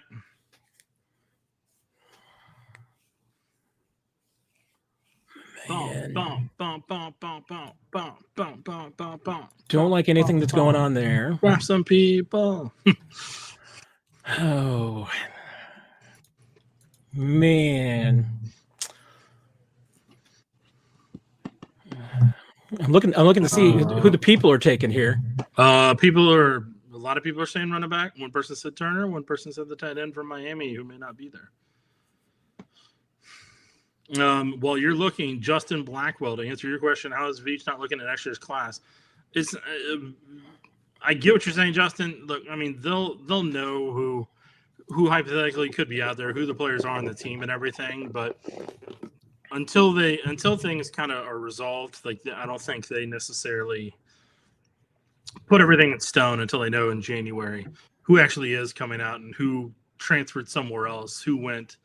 Who's going to different form. Oh, I'm going to call him back. Former Chiefs player calling me right now. I'm going to call him back. Anyways. You should have just gotten rid of us, Nick. Yeah, I will here in a minute. It's fine. He'll answer as long as I call him back in the next 5 minutes. So let's get going on this mock draft. Man. I don't want to. I mean, we are getting a lot of requests here for DJ Giddens. So make a pick. I mean, I feel like I'm doing this. I'm doing this for the people. Even though I know it's going to upset. I mean, it's going to bother Nick. We're doing it for the people. Oh, you know what's going to bother me? What's going to bother you? We draw this out. You can take whoever you want. This is fantasy land. I don't care. All right, folks. We took DJ Giddens. All right, you got running back, cornerback, one tech, and DN all decided. So there's only a couple things left on the board at this point. Turns here late in the 4th round. Let's see. Keep scrolling for me. Nope. Still a no for me. Still a no for you. All right. You just go up to receiver for me at this point. Go up to receiver. Let's see what's at receiver. No. No thank you. No thank you. Let's see what's at tight end. I like 2 of the guys, but it's too early for him at that spot. Okay. Yes. On my board, it's perfectly fine, but on this board, it's not. Cornerback, please. I mean, if you want to take a Rondé Gadsden, I'm not stopping you. Yeah, I'm not right now. Corner. Second from the top. Hey! Who we talked to earlier today, BJ Adams. Make sure you check it out on 41 is the mic. In his honor, since we talked to him today, let's just go with BJ Adams. You can catch it on 41 is the mic. Where Matt and I talked to him earlier today. Really, really great guy. Yeah, it was a lot. It was a fun interview. The mentality that he's got as a cornerback. Big fan, and I'll be rooting for him draft weekend.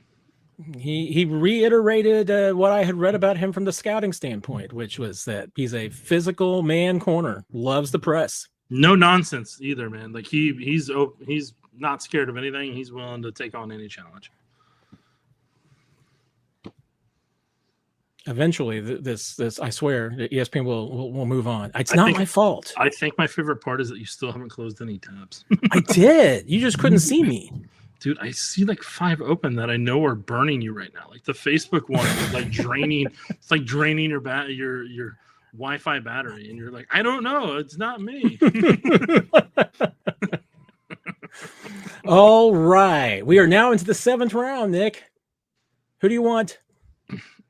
I thought I got the last one. I got the last one, so this is mine here. Yeah. Okay. Well, I'm going to go with my lucky 7th round pick from Iowa, tight end Luke Lachey. There you go. NFL legacy. Okay. You already know who I went with my next pick. I don't think he'll actually be there in real life, but it's going to be in this pick. Just go linebacker right now. Let's go up to linebacker. Go find my guy Teddy Buchanan. Go find Teddy Buchanan. Teddy Buchanan at the bottom. Click it and draft him. All right, Mike, make the final pick. Anybody have anybody they want to take in the last pick, the 7th round? Yeah. Hey, comment section. Whoever says it first wins. Who is that guy, Uncle Charlie? Apparently everybody left. Uncle Charlie had that for a while. That's oh, there you go, Des. Pick Bay. There you go. Here you go. Another one of my seventh round picks that I made. All pick is final. Mr. Irrelevant is from BYU. So, there you go. 5% chance he would have been there. 47% chance there. 3% chance there. Oh, Mitchell bringing in the heat. Why do you hate Damian Martinez? I don't hate Damian Martinez. Yeah, you don't hate. Matt doesn't hate him, Mitchell. Okay. Jeez. So, are you pleased with this draft, Nick? I don't care. It's not real.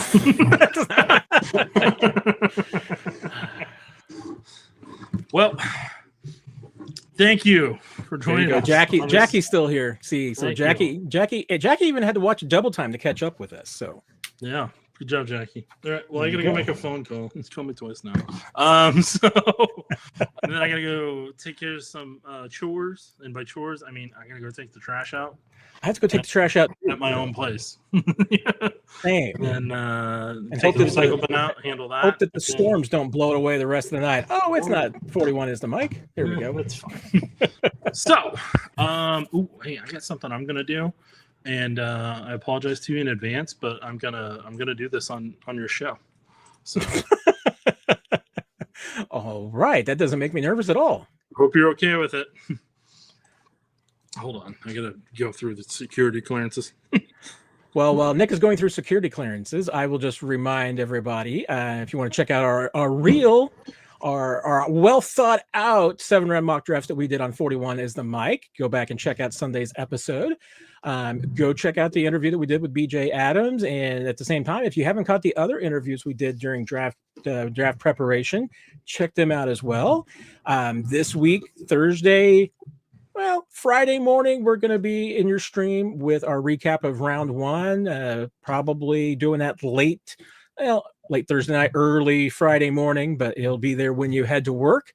We'll do the same thing Friday night, early Saturday morning, and then Sunday we'll wrap everything else up with a regular edition of 41 is the mic and recap the entire draft. Be sure to catch everything going on at KSHB 41. If you are in Kansas City, go to the KSHB 41 website where you can see Nick's mock drafts and get his draft board. Download that. You will certainly enjoy that. Is there anything I'm missing, Nick?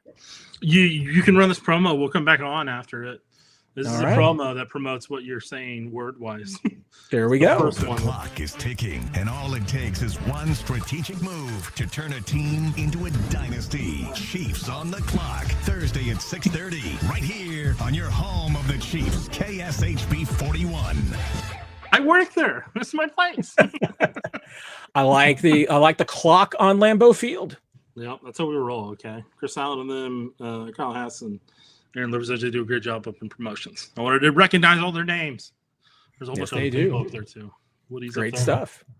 So, and then I left our promo there for you as well. You don't have to do it right now. We can close out with that one. All right, everybody. We will catch you the rest of the week. We got great draft coverage coming up, so enjoy. And we'll see you later on this week. It's all things Chiefs. Right here, 41 is the mic, a Chiefs podcast on your home of the Chiefs. Listen now wherever you get your podcasts.